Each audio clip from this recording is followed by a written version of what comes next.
The story begins with a weary sigh. Kathia Ainsley's small hands struggled to wring out a water-soaked cloth.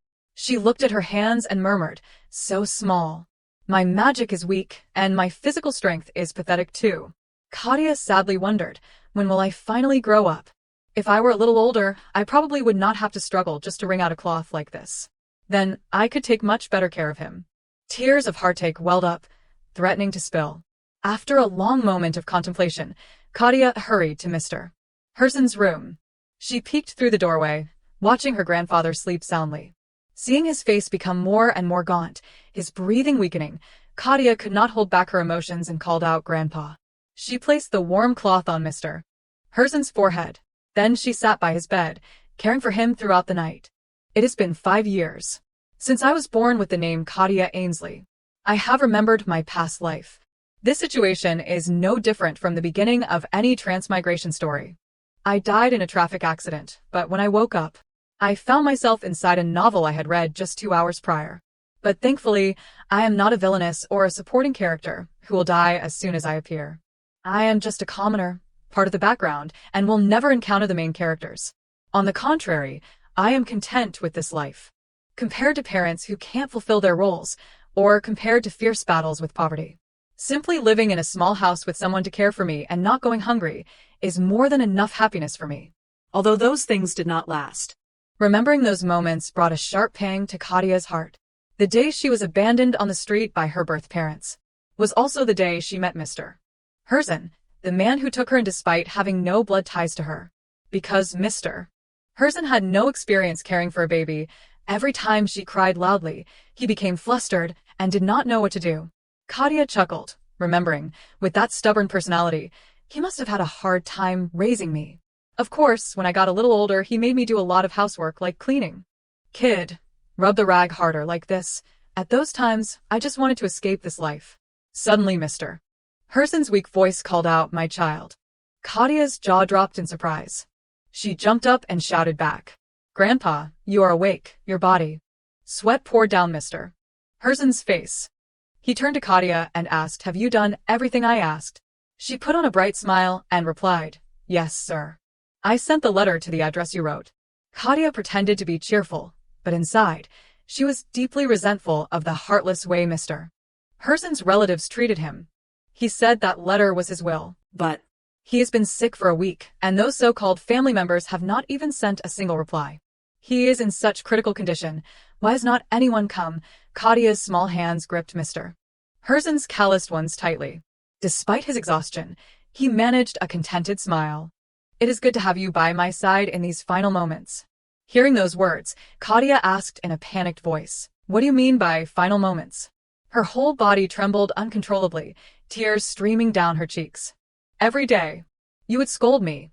'Hey kid, hurry up,' and you would make me clean and ask me where the rent money was. But why are you so weak now?" Mr. Heiress asked seriously, "My little bear, have you thought about how you will live when I am gone?" Kathia burst into tears and whined, "I won't think about that. You promised to take me to the summer festival next month. You also said you would take me skiing in the winter. The visions of them playing together would likely never happen." Kathia said reproachfully, "If that is the case, why did you promise me? If you die like this, I will crush this whole house. I will sell everything in it." Unexpectedly, Mr. Heiress calmly told her, "All right, you can take it all." He wiped away Kathia's tears and asked, "Little one, why are not you thinking about how you will survive?"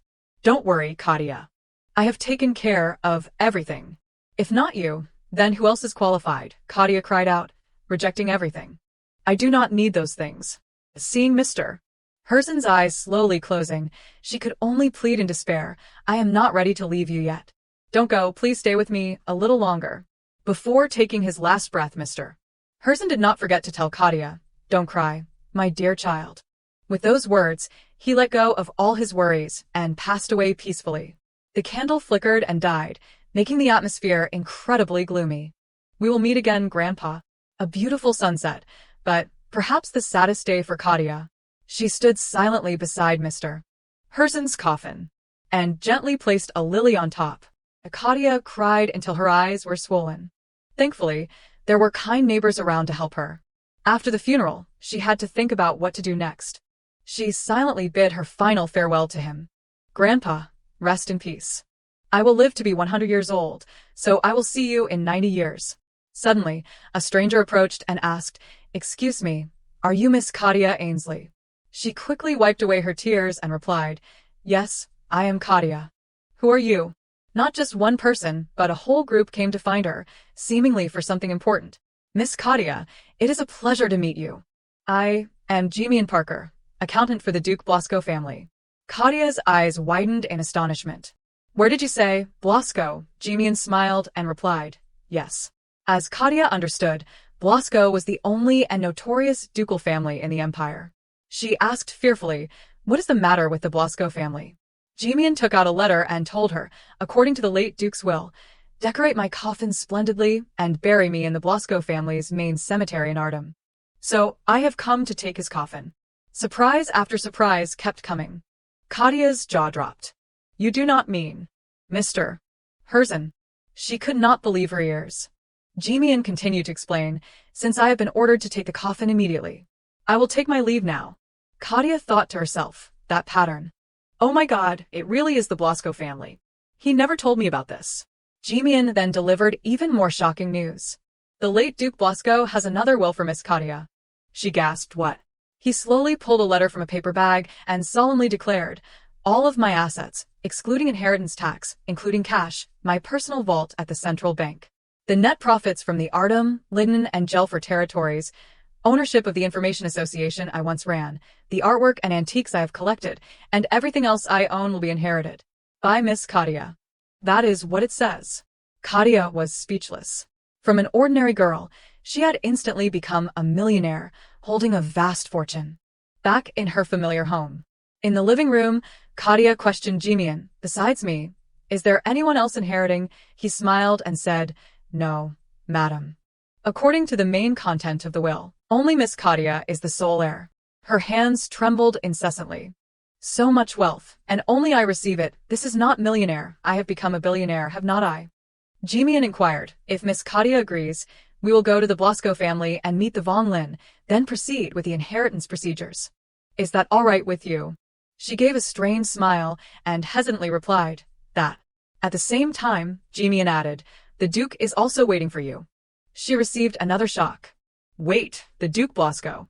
He is a masterful swordsman, has been the top swordsman for 10 years, but he has a personality disorder, and he is also a psychopath, always snapping at anyone who annoys him, plus a sharp tongue. And most importantly, in the original story, Yeoju, his adopted daughter, was not treated like a human and is the leader of the villainous gang. "Am I crazy to go there?" Kathia waved her hand and told Jimian, "No, I refuse. Thank you for your offer." He would not give up and use some psychological manipulation. "The cash alone is 1 million gold coins. Including the stipends from the territories, you will receive an additional 100,000 gold coins every year." Those words struck a nerve with Kathia. She glared at Jimian. "That is surprising. How does he see people? Does he think I am a commoner who would sell my life for money?" It seemed Kathia did not care about material things. That is what she wanted people to think, while inside, she was overjoyed upon hearing about the large sum of money. So, Kathia has her own worries.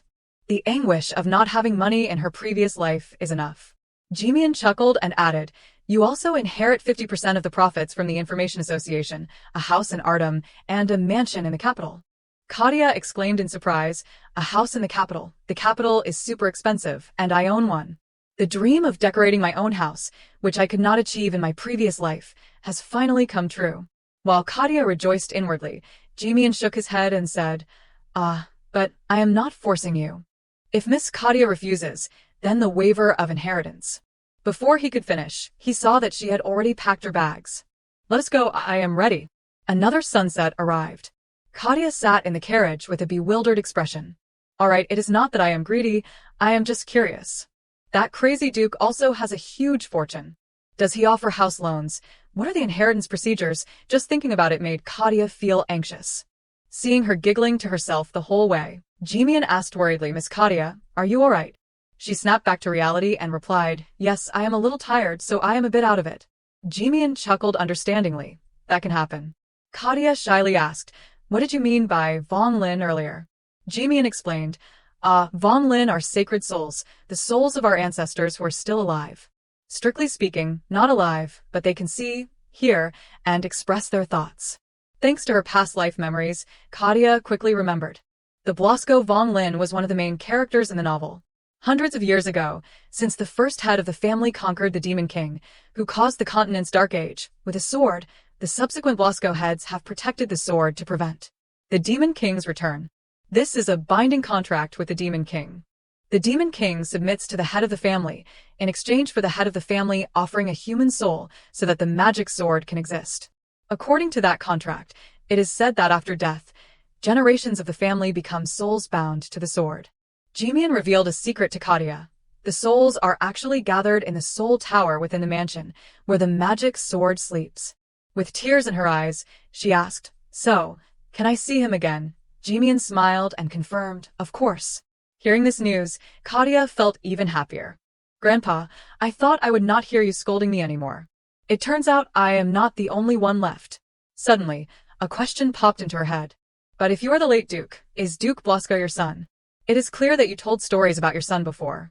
You had two sons, one passed away and the other. You left because you did not want to see him talk back anymore. He was very stubborn. At that time, I thought that in such situations, the son should be the one to leave home, not the parents. So, that was the story of when you retired and passed the title to the next Duke." "Wait, then why am I the only heir?" To answer her own question, Kathia asked Jimian, "But you did not pass on any assets to the Duke." He smiled and recounted, "Yes, right after the day the late Duke argued with the current Duke, he left the position of head of the family and disappeared completely." The more Kathia heard the explanation, the more confused she felt. "So, what will my position be in Blasco? Exactly how is the female lead in the novel treated? According to the original, we are truly magical. This is Niella's miserable period. The female lead is adopted by the villainous Blasco family due to her resonance with the sword. That girl is treated like a freeloader. The only way for her to survive is to fight her brothers with all her might to inherit the magic sword. However, she could not endure the bullying, so she eventually ran away from the Duke's mansion. And she sought the help of the White Order, the only force that can resist Blasco. There, Niella met the male lead, who has Akel blood. Therefore, she gained the support of the male lead, and to inherit the magic sword, they fought against Blasco. It is a coming-of-age romance story. Instead of Akel being consumed by the magic sword, to save him, the female lead was reborn as the true heir of the magic sword. But the story stopped being published, so it was suddenly cut off in the middle. And it was such a crucial part, right when the main characters fell into a trap and were about to reunite. Just seconds after being gloomy, Kathia suddenly remembered. "But that does not matter now. My current situation is not one where I can care about others. My situation is like when Niella returned as an adopted child. What did Niella hear at that time? You are as grimy as the dirty scraps lying around the mansion. There is nothing here that belongs to you. You are not even allowed to breathe here. Why should I help you? You are just a freeloader of Blasco." Recalling those lines from the original work, Kathia's future seemed to collapse. She sat holding her face in despair. Not only the son, but also the grandson is spoiled. "I am a complete stranger with no blood relation, but 2/3 of Blasco's assets became mine. If I am not kicked out, is not this welcome too fortunate? In the worst case, I might be buried somewhere behind a mountain." Kathia trembled and asked Jimian, "Mr. Jimian, when can I meet Mr. Heiress?" He was quite surprised by her question. "I do not know. Now his soul has probably left his body. For the soul to stabilize, it will take at least 2 months, or 3 if it takes longer." That answer was like a bolt from the blue for Kathia. 2 or 3 months, I am doomed. I should have asked about my doubts before he passed away. The carriage gradually entered the castle grounds. Blasco is famous for having a brain faster than words and fists faster than thoughts. It is rumored that because they have great power and collude with the military, almost all of their unusual actions are overlooked. Several generations ago, this family invested a huge sum of money to start a weapons business, mining minerals, refining steel, and alchemy. Because they were made according to the secret recipe of a swordsmanship family, those high-quality weapons were sold like hotcakes. When their wealth and fame increased significantly, it was obvious that their words carried more weight. Some even said that even the emperor was slightly inferior to the Blasco family.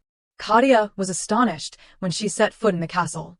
"I wonder how large this incredible Blasco family really is. Seriously, this is a palace, not a mansion." It is sparkling everywhere with the blood of diamonds and precious stones. Kathia shook her head repeatedly to regain her focus. No, focus. This is not the time to be distracted. On the way, she carefully calculated her next steps. When I meet the Duke, I will kneel down and immediately renounce the inheritance. That is better than meeting the Grim Reaper. In addition, I will ask if I can still stay in the house where I lived with Grandpa. They probably do not intend to kill and silence me, right? Jimian announced to the Duke, Your Excellency, I have brought Miss Kathia Ainsley. A voice from inside came out, Come in. The door gradually opened. Her feet slowly turned towards the door. The Duke's face was finally revealed. At first glance, Kathia was captivated by his beauty. I heard he was the one who killed a bear with his bare hands. I thought he would look like a muscular general with a stubbly chin, but not at all. His eyes are so beautiful. They say those sapphire eyes are a hereditary trait of the Blasco family. Suddenly, the Duke spoke, making Kathia flinch. Is this brat the main character mentioned in that ridiculous will? She quickly pushed aside the thought of being charmed. Oh my, look at me, mesmerized by a beautiful face. Kathia formally bowed before the Duke. May the protection of the magic sword be with the Blasco sapphire family. I am Kathia Ainsley, seeking an audience with the Duke. She thought to herself, if it is like what I read, he will tell me to raise my head now. Kathia kept her head bowed, waiting for the Duke's command. But she waited, and nothing happened. One person bowed their head to the floor, while the other stood still like a statue. Thus, a silent atmosphere filled the room. A few minutes later, Kathia started to feel something was wrong. What? Why is not he saying anything? I can't stand up straight without permission. Is he deliberately obstructing me? Finally, the Duke deigned to speak to Kathia. How old are you? Jimian answered for her. I heard she is 10 years old. Right from the first meeting, she was criticized by the Duke. 10 years old. As small as the palm of my hand. Did your father starve you? You look like a shriveled orange.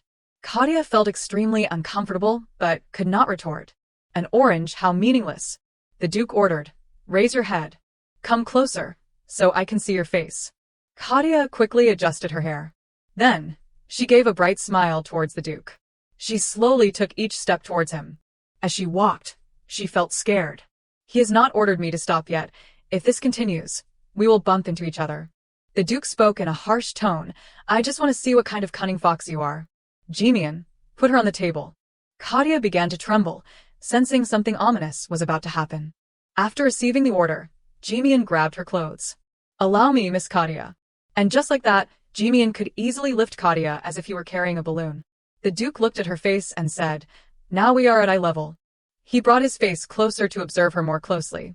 Orange hair and blue eyes, definitely not a descendant of Blasco. Jimian started. Orange, you can only answer yes or no. Jimian replied, Yes, I will immediately ask the first question. First of all, is it true that Miss Kathia was abandoned 10 years ago with a piece of paper with her name and a small pendant, which is why Mr. Heiress felt pity and raised her until now? Kathia obediently replied, Yes. The Duke standing next to him chuckled. That old man raised a child, not funny at all. Kathia timidly turned to look at him and guessed. It seems the Duke really does not get along with Mr. Heiress. But that is the Duke's private matter. Please spare my life. Seeing the atmosphere become tense, Jimian forced a smile and clapped his hands to relieve the pressure. Now please everyone look the other way. Miss Kathia, you have no other family besides Mr. Heiress, right, such as parents or relatives? Kathia turned and answered, Yes. Jimian continued to ask, Did Mr. Heiress ever mention a will during his lifetime? Kathia tried to search her memories. It seems my grandpa never said, Clean up and I will give you this house. Did he? And so she hesitantly replied, No. Jimian continued to inquire, Then did he leave any objects or documents that could be used as evidence? Kathia shook her head in denial. No. He asked again to confirm he really did not leave anything behind. Kathia widened her eyes in suspicion. Why is he asking such a question? There really is nothing. Jimian slapped his face in frustration. All right, last question. Mr. Heiress never told you about a certain sword, right? Kathia panicked and shouted, Sword. Immediately after, she realized her mistake and covered her mouth with her hand. Oh my, he told me to only say yes or no. The Duke took out a piece of paper and requested Kathia, Now it is my turn to ask. Orange. Please answer in narrative form. Is Gerst the magic sword of the Blasco family? Faced with the Duke's question, Kathia stood frozen in astonishment. Is Gerst the magic sword of the Blasco family? To be precise, it is the name of the demon sealed within that sword. The true name of the sword has not been revealed to others. Kathia became confused. How should I answer this? He never told me, but in my past life I read it in a book. I can't say that. Seeing Kathia sitting still like a statue, the Duke asked again. I will ask again. You inherited Gerst, the Blasco family heirloom and a relic of the Astroka Empire, from my father, correct? Her face turned as pale as a sheet, and her head shook repeatedly in denial. No. Me owning the magic sword. Completely false.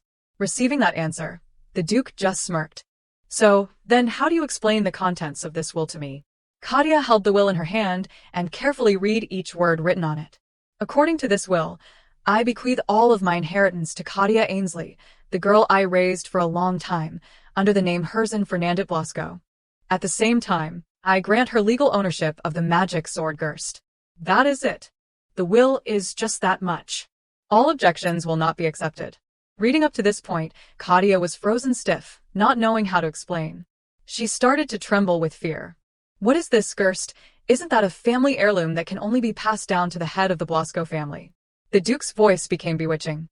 It seems my father intended to hand over this entire family to you. Kathia became bewildered, sweat dripping down her face. If this continues, I will die right here. The Duke glared at her with murderous eyes. Now, what do you think about this? Huh? Orange. His whole body seemed to radiate an eerie aura that terrified people. Faced with the Duke's frightening, ogre-like expression, Kathia could not control her emotions and started to tear up. Seeing the girl seemingly sobbing, he became even more irritated and shouted, crying, Who is supposed to be whimpering here, brat? Jimian spoke up for her. Oh my, do not glare at a child like that. Miss Kathia, what is wrong? The Duke flew into a rage and pointed at Jimian. What? Whose side are you on? He boldly replied without any hesitation. Miss Kathia's side. She is so cute. And so, a quarrel ensued. The Duke stubbornly asked, Cute is everything, you are sure? His anger did not shake Jimian's resolve. He replied with confident demeanor, Yes. Kathia stood outside, just eavesdropping on the two men's argument. After a while of bickering back and forth, the Duke also felt that Jimian's words made sense. He gritted his teeth and held his head in annoyance. All right, I have a headache. Both of you, get out quickly. Jimian happily ran over to soothe Kathia's fear. I will take you to your bedroom, Miss Kathia. Inside the luxurious room, Jimian took out a bag and handed it to Kathia. Here, please take this. This is the reserve fund that the late Duke left for you. Holding the bag, she could not help but be curious. It is so heavy. How much is in here? Jimian smiled and replied, It is 50 gold coins. Holding such a large sum of money, Kathia could only gape in astonishment. 50 gold coins, so I can buy 1.25 million loaves of bread with this bag of gold. Jimian took out another interesting item to introduce to Kathia. And please accept this as well. This is the pass that previous heads of the family used. It is linked to the safe at the central bank. Due to the remaining ban, it can't be used yet, but please keep it for now. You can invest it. Kathia was fascinated by the unique items in this world. A pass like a black card in modern times, right? So this is what it looks like. Jimian kindly advised her, if you need anything else, do not hesitate to ask the servants. Besides, despite appearances, the Duke is quite warm-hearted.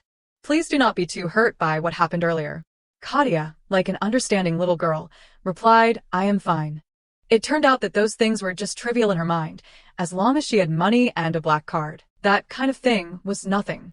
After a long, tiring day with many happenings, Kathia finally lay down on the soft bed, but her mind kept racing. Everything else is good, except for the magic sword. Those who worship the magic sword will have a short life. This is because when they become the strongest swordsman through the demon's power within the sword, they gradually lose their mind and assimilate with the demon. Therefore, before the soul is completely corrupted, the taboos of the Blasco family affecting the sword's owner will bring death closer. They live for 10 years at the shortest and not much longer than 30 at the longest. Anyway, the successors of the Blasco family have been trained for decades to survive. Mr. Heiress had a strong spirit. Because he never borrowed Guire's power, he could live long.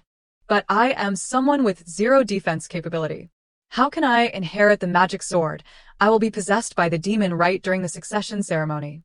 In the end, it is practically predetermined that I will die early. Kathia cried and thrashed on the bed.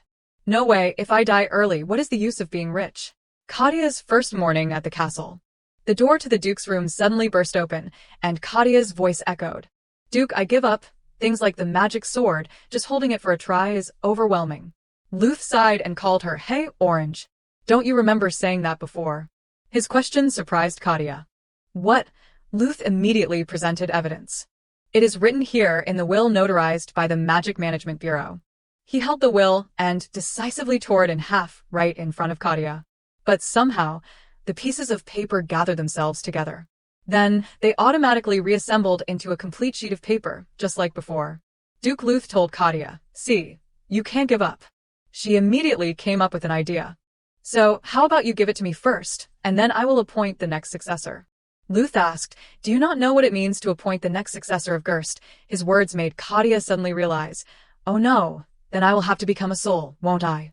The Duke grinned and said, If you want to meet the Grim Reaper, go ahead. I won't stop you. Hearing those threatening words, Kathia quickly abandoned her previous thought. No, absolutely not. The Duke threw the will on the table and instructed her, If so, then do not worry, and just wait patiently. I am still figuring out what to do with you. Kathia put on a pitiful expression and asked the Duke, Don't tell me you will execute me. I also took care of Grandpa when he was on his deathbed. Luth coldly retorted, So what? What happens next depends on what you do.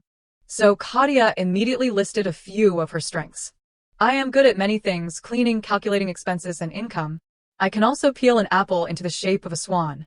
Hearing Kathia's rare talents, Duke Luth could only be stunned in helplessness. As long as you are obedient, get along with everyone, do not cause trouble, and are kind, I will give you a chance to be tested. She asked back in bewilderment. Tested. Luth roughly kicked her out of the room and said, Yes, now stop there and get out. Go to the dining room and find some delicious fruit to eat. Orange. Kathia stood outside, trying to compose herself. Then she shuffled down the hallway like a lifeless person. I am definitely about to die. Is he telling me to eat well? Another evening at the castle, Kathia lay sprawled on the bed with a gloomy expression. Grandpa, do you really not hate me? Why did you make me go through this ordeal? Your name is engraved on this pendant, Kathia. It is a trace of your parents. What kind of people were Kathia's parents? I am curious. I miss you so much. If I had known this, I would have been more filial to you. Kathia wiped away the tears rolling down her face. Why am I crying all of a sudden? Suddenly, she felt something strange. Why is my hand so hot? The pendant around Kathia's neck suddenly emitted a brilliant aura. She became extremely bewildered, seeing this strange phenomenon for the first time. What is happening? The shell-shaped pendant suddenly opened. Inside, it contained something that radiated a dazzling light. Kathia's eyes widened in bewilderment at the strange phenomenon. Lying in a luxurious and splendid room, she was transported to a shabby place in just a few seconds. A moment ago, I was in the bedroom. Where is this? It is so cramped. Kathia fearfully banged on the wooden wall in front of her. Hello, is anyone there, anyone? Suddenly, the lid popped open, and her face turned pale. Kathia sat up and looked around frantically. What in the world? What caught her eye was a 21st century room. Wait, that is a modern object. Wasn't I in the novel world? What is showing up? A typewriter. A notification board emitted an extremely strong light, shining directly at Kathia. The words appeared on the system screen. Do you want to continue? Kathia hesitated for a long time. Continue what? Other clues were gradually revealed. Our present is like magic, chapter 168. She transformed into a detective to deduce. Chapter 168. How is that possible? The last time I read it was chapter 167. Moreover, that novel was also indefinitely suspended at chapter 167. Chapter 168 is probably on the author's laptop. But this screen is exactly like the novel app one has seen. This space is clearly not the Duke's mansion either. If so, could this be the path connecting my previous life's world and the novel world, like the template of those fantasy novels? If that is true, then I have been living as Kathia for 10 years. Maybe this is the author posting a new chapter after I left. Then, can I find out what will happen next? Just after celebrating for a short while, Kathia felt extremely disappointed. I was not mentioned in the original work. Even so, there is important content to refer to, right? The future of Blasco or... First, let us check the next chapter. What will happen to Niella, the female lead? Finally, at the last moment, Niella started walking towards the top of the Soul Tower. As long as I can save Heir and obtain the magic sword, this will all be over. Crystal clear tears welled up in Niella's eyes. Finally, I can escape this disgusting Blasco. Just reading up to here, Kathia jumped up and cheered for Niella. Quickly save the male lead and deal with Blasco. That is the way. However, the images of Grandpa Herzen and Duke Luth appeared in Kathia's mind. She suddenly realized her statement was a bit thoughtless. Deal with Blasco. This is the satisfaction I have always longed for. Why do I feel so strange? Finally, only the last door remained before Niella. But at the end of the altar was a character she did not expect. Her protector and lover, Heir, had been completely swallowed and absorbed by the magic sword. Niella joyfully ran to him. Heir, you are here already. You escaped the demon Gerst. When how? Heir seriously said, I just want to ask you one question, Niella. He took out a letter and asked, do you know this woman? Kathia froze for 5 seconds when she read this passage. The woman Heir mentioned was none other than Kathia Ainsley. What shocked her even more was that the novel ended abruptly with no next page. Kathia panicked. What? Why is my name appearing here? Unable to accept this harsh reality, Kathia stubbornly swiped up and down, back and forth, to find the next chapter. No matter how she pressed, nothing more appeared. First, let us find a way out of here. All sorts of bad luck seemed to be pouring down on her. Kathia slumped to the floor in despair. What is this? There is not a single door in this room. Could I perhaps leave from where I entered? Thumping sounds echoed throughout the room. It turned out Kathia had crawled back into the wooden chest placed in the middle of the room. If I can't get out of here, what should I do? I can't meet my grandparents in a place like this. Kathia began to clasp her hands and pray. Grandpa, parents I have not even met. Heaven, earth, ghosts and gods, please. It was truly effective. She returned to the room in the novel. Kathia was so happy, she almost cried. I am back. I thought I was going to die there with no way out. This rocket pendant, what is it? And that chapter 168 I saw. How did Heir, trapped in the magic sword, get out? No, compared to that, why is the name of an insignificant side character appearing here? A new day arrived, and the dawn sunlight shone into Kathia's room through the window. Kathia yawned and sat up. So tired. I went to that space, opened and closed the necklace hundreds of times until dawn. But no matter how hard I tried to find the latter part of chapter 168, I could not find anything. Fortunately, I could still see the previous chapters, read them all at once, and I also knew what the Duke's test was. When it comes to deciding big and small matters of Blasco, a family meeting will be held, gathering direct and collateral members. When choosing a representative or a suitable person, they must go through that meeting and take a qualification test. Niella helped with the chores on the succession day of the current Duke Ludius Blasco and accidentally resonated with the magic sword. Then, in the meeting discussing how to deal with her, it became the most concerning issue for the Blasco family. She had to undergo the test to be able to join. Kathia started to feel nervous. In my case, would there be a test in the family meeting if I do not get that opportunity? I will be brutally murdered. That is the most effective way to break the notarization of the will. Niella also struggled a lot to get a test ticket in the family meeting. Kathia became gloomy. Why is it so similar to my future? Suddenly, a hypothesis popped up in Kathia's mind. Could it be that I became Niella's replacement? To be more certain about the current development, Kathia reread the original work. The first time Niella joined this family would be next autumn. The time does not match. Besides, Niella has no connection to the will at all. So Kathia could be sure that she was not the female lead stand-in. Just as she finished her deduction, Kathia was pulled back to the novel world by the necklace. She fell onto the bed in surprise. So the access time is limited. Kathia estimated that the necklace would only recharge every 6 hours, so she would not be able to enter again for a while. Also, while she was inside the pendant, time outside seemed to not pass at all. Kathia could not understand what this necklace was, whether it was the author's unconscious state or some kind of structure within the cerebral cortex. But all of this was not okay at all. Kathia could not understand why the male lead suddenly came to her. Could it be that she would become an important character in this world? But first, she knew that her fate was in the hands of the author in another dimension. At this moment, Kathia could only pray to the author, Whatever nonsense they wrote, please do not write her as Niella's enemy. The next morning, the servants prepared a table of food as Kathia requested. As soon as she saw the delicious food, her eyes lit up like car headlights, happily thanking the chef. Actually, it was just because she was too hungry, but to maintain her dignity, Kathia used her top-notch acting skills to appear pitiful. She said these were the dishes that the late Duke often cooked for her.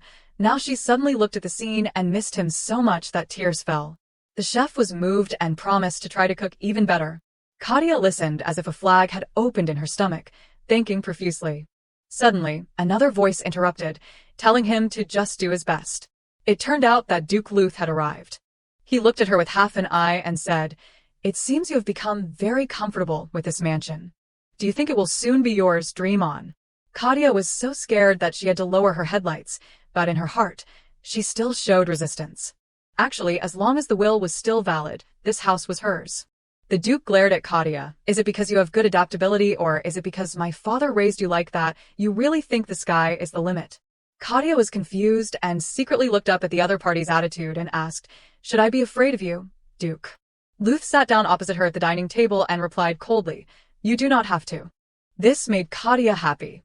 After all, she was rich and knew the future, so why should she be afraid? But the Duke's expression still made her scared. Luth looked her up and down and then smiled. "Seeing you so cunning, I am sure you will be able to survive in this harsh society. Should I kick you out right away, so you do not have a penny left?" Kathia immediately became scared. Sweat started to flow. She put on a business smile and replied, "I have a weak stomach, so I probably won't be able to. People like me can only survive if they eat well and dress beautifully." Duke Luth saw her beating around the bush and snapped, "Stop rambling and eat quickly." Kathia immediately obeyed. Meanwhile, the Duke kept looking at her with scrutinizing eyes. Suddenly, he asked a question that startled her. "Did my father cook for you?" Kathia immediately confirmed it. Actually, it was more like he bought food for her. After hearing that, Mr. Luth suddenly fell into deep thought. He had some guesses in his mind but clicked his tongue and ignored them. This made Kathia confused about what to say next. Or maybe ask about this family. Thinking so, she recounted what she knew. Sometimes he talked about his children. He said that you two had a big fight, so he left home. Can you tell me why you two fought? As soon as Kathia finished speaking, she immediately received a death stare from the Duke. Can I take back that move? Kathia hurriedly tried to fix the situation. I do not know much about it, but it seems like he misses you very much, leaving his family behind like that. Kathia remembered when he talked about his family, he seemed very lonely, and perhaps the reason he raised her was partly because of his longing for his own children. But Kathia still felt puzzled. If Duke Luth received the news that his father was dying, he should at least visit him once, right? As if catching Kathia's deep gaze, Mr. Luth asked, "Why are you looking at me like that? It was my father who abandoned Blasco, and I am the one who was abandoned. And that is not a void that can be filled with just one meeting." Kathia thought in confusion. So for Duke Blasco, is my existence like the 300 million won debt my father incurred in my previous life, like an unexpected legacy left by irresponsible parents? The Duke sighed, a cruel man who abandoned his family and went into hiding. I can't do anything about it. Kathia was at her wit's end with his father and son. I wish I could be like you, able to let go so easily. Suddenly, frustration welled up. Kathia slammed the table very eloquently. Just thinking about her previous life made her blood boil. Do you really want to grab his collar and shake him up and down and curse as well, or do you want him to completely disappear, tear him apart? Her craziness even startled Luth, who said it was not that serious. Kathia wiped her mouth with a napkin, embarrassed, and continued, "Don't worry, as soon as the inheritance issue is resolved, I will leave quickly." The Duke was a little interested in this orange. He assessed, "Your attitude has changed quite a bit in just one night. Are you harboring any ambitions?" Kathia frankly stated her desire. "My ambition has been very ordinary from the beginning. Your 3-story house in Telfar, that is all I need." Luth took the opportunity to tease, "That dilapidated wooden house, it is as small as a nostril. What can you do with it? Can you even stretch your legs when you lie down?" Kathia chuckled and replied, 30 kids like me would still have plenty of room." She secretly thought the CEO probably did not even know how much it cost to rent a carriage. He responded to her with a bright smile like sunshine. "I guess you are really not afraid of me. You were shaking like a leaf when we first met." Kathia was stunned and dazed for a moment. She did not expect that the evil Duke would have such a beautiful smile. She became bolder and shared, although it is scary. You are my father's son. The bedroom is very beautiful, the food is also very delicious, and you did not hit me. Mr. Luth slammed the table angrily as soon as he heard that. Hit you? Where were you hit? Did my father hit you? Kathia waved her hands in confusion. No, never. She was actually talking about her stepfather in her previous life. So that is what Kathia was afraid of, but the Duke was not like that. Mr. Luth regained his composure and said, I do not have a hobby of yelling, hitting, or harming children. Kathia suddenly became pensive. She knew it was obvious, but somehow she felt relieved. But if she did not pass the test, she would be in danger. Duke Luth explained, the Blasco family is very fond of testing. Whenever they need to choose a representative for anything, they test the candidate's level first. Not only excellent, but they also have to select the most suitable elite. The collateral members told him to immediately summon them to deal with Kathia. It is really troublesome and crazy. In short, the Duke emphasized that Kathia was in a very difficult situation. Kathia unconsciously clutched her hands to her dress and timidly asked, Then can you give me a chance, Duke? I do not want to be harmed, that would be so unfair to me. Even my father would not want that. She took a deep breath and declared eloquently, So I also want to take the test. Luth hesitantly tapped his fingers on the table. In the family meeting, the most influential people are the direct descendants because they have the final decision. The direct descendants of the Blasco family currently have 3 members, including his children, the Duke, young Master Werner, and Lady Erin. Mr. Luth told her, the meeting will take place in 15 days. From now until then, you should try to persuade Werner and Erin. If you can get them on your side, I will help. Kathia was overjoyed and asked, So how will you help me? He pulled his cloak and replied, I will steer the atmosphere of the meeting in a direction so that you can participate in the inheritance test. That way, you will probably gain some more time during the test. If during that time the late Duke's soul awakens, we can try to discuss with Gerst to change the successor. Kathia's eyes lit up brightly. That is right, if he is there, it would be great. Kathia used her aura of prestige to assure him that first she would persuade the direct Blasco members and try to get the ticket to participate in the succession test. The Duke added, If you understand, then do not waste food, okay? Orange. Kathia immediately obeyed.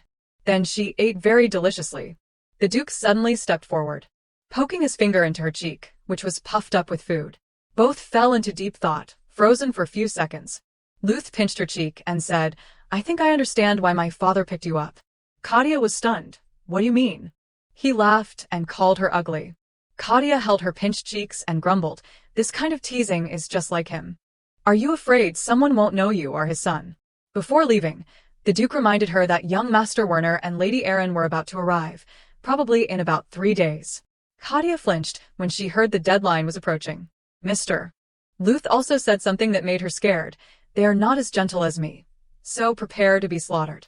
Hearing about the upcoming 8th tribulation, Kathia dropped the cutlery in her hand. Who is the gentle one here? Old man. Luth carefully reminded Kathia to keep quiet and not tell anyone about the matter between them as well as the late Duke's affairs. Then he turned and left. Kathia was so bored that she could not eat anymore. According to the original story, the young master and the lady would only appear in the middle of the story. She did not expect to meet them so early. Perhaps because they heard about Kathia's case. They came back early to interrogate her. In the original story, they were even scarier than the Duke, all of them having personality disorders, not inferior at all. The lady tormented and saw Niella as her fencing opponent, using the excuse of being annoyed because she trembled when looking at her, and bullied the female lead for a long time. As for the young master, he was the type of person who was indifferent to everything. The common point of both of them was that they hated incompetent people. First, Kathia thought she should not show fear when standing in front of them. She had to be strong. There were still 3 days left. During this time, she had to think of a way. That day, after returning to his private room, Duke Luth kept thinking about today's conversation with Kathia. He did not expect to meet such a reckless child. In his eyes, she was small as a pea but kept clinging on, finding every way to survive. She was so young but already so sophisticated. He was still confused about how she would carve an apple into the shape of a swan. But in short, it seemed that the late Duke also had a good eye for people, so he came up with such a plan. He considered, no matter how strong the collateral forces were, they still had to listen to the head of the family. Even if he used his authority, no one would object. But Luth wondered how this orange would approach the 2 cheetahs, Werner and Erin. These 2 always had a childish personality and were always at odds. Could Kathia receive their favor with a polite demeanor? Overall, the situation seemed a little tense. Luth gently rang the bell to call Jimian and instructed, if Werner and Aaron return, send Keith to keep an eye on them and prevent them from harming Kathia. As soon as he finished giving the order, Luth fell into a state of doubt. I can't believe I have to worry about my two siblings harming someone in my own house. Not long after, on a beautiful day, Kathia was walking down the hallway when she heard a loud explosion. It startled her. Although she did not know what was going on, in this situation, it was best to hide first. It turned out that this was the dramatic entrance of the two cheetahs. 17-year-old young Master Werner, one of the 7 users of light divine power in the Empire, was a promising candidate to succeed the position of Duke Blasco. 15-year-old Lady Erin, a young genius in alchemy, achieved the title of Imperial Master. The weapons she created every day set sales records. Although they had natural talent and noble blood, they were even considered typical examples of the saying, genius thrives on adversity, but the problem lay in their cheap, eccentric personalities. After the unique door-breaking act of the young master, Lady Erin asked in surprise, the door did not break. It turns out it was magically reinforced. How fascinating. Young Master Werner chuckled and said, because you kept clinging to the door and making a fuss, I had no choice. Erin sighed and teased, better than the idiot brother, who has hands but uses his feet to kick the door. Werner immediately retorted, why can't I use my hands, you incompetent little sister? He then grabbed a servant in the mansion by the collar. Despite the servant's cries of injustice, Werner threw him to the ground and declared as if he was right, the mansion is full of spies, yet there is someone who keeps locking himself in the forge, so I can't ignore it. It seems like he is a minion sent by the royal family. Force him to confess who instigated him. Erin again expressed dissatisfaction with that, scolding her brother for being pretentious. The two siblings engaged in a fierce verbal battle in front of Kathia's astonishment. Didn't they say they would return in 3 days? If they come back today, what should I do? The butler respectfully bowed to them and said, you have arrived, young master and lady. Erin complained, why did you put me second? You should call lady before young master. Werner indifferently walked past. Anyway, I am not going in with her. I will take a bath before meeting the Duke. Get ready. The butler became tense and hesitantly said, but young master, the Duke said if you return, call him immediately because it is related to the inheritance issue. However, before he could finish, Werner snapped maliciously. I said I will take a bath, and then come. Do you have any complaints? The butler was so scared that his face turned pale as a sheet, only obeying the order and not daring to say anything more. Erin sighed, openly criticizing her brother's behavior. She cheerfully said to the butler, but you should also tell him that I will stop by the forge before coming. I am just here to say that. Let us go sharpen the sword. Gerst will have a famous sword worthy of his status. Erin then happily ran outside to play before the butler could stop her. The other servants in the mansion could only curse under their breath and not make any comments. Kathia witnessed the unique behavior of these two cheetahs, constantly thinking R.I.P. me in her mind.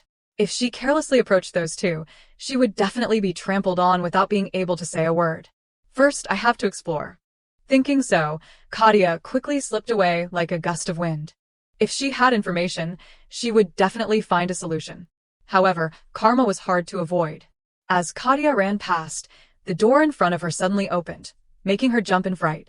The person who stepped forward was the evil young Master Werner.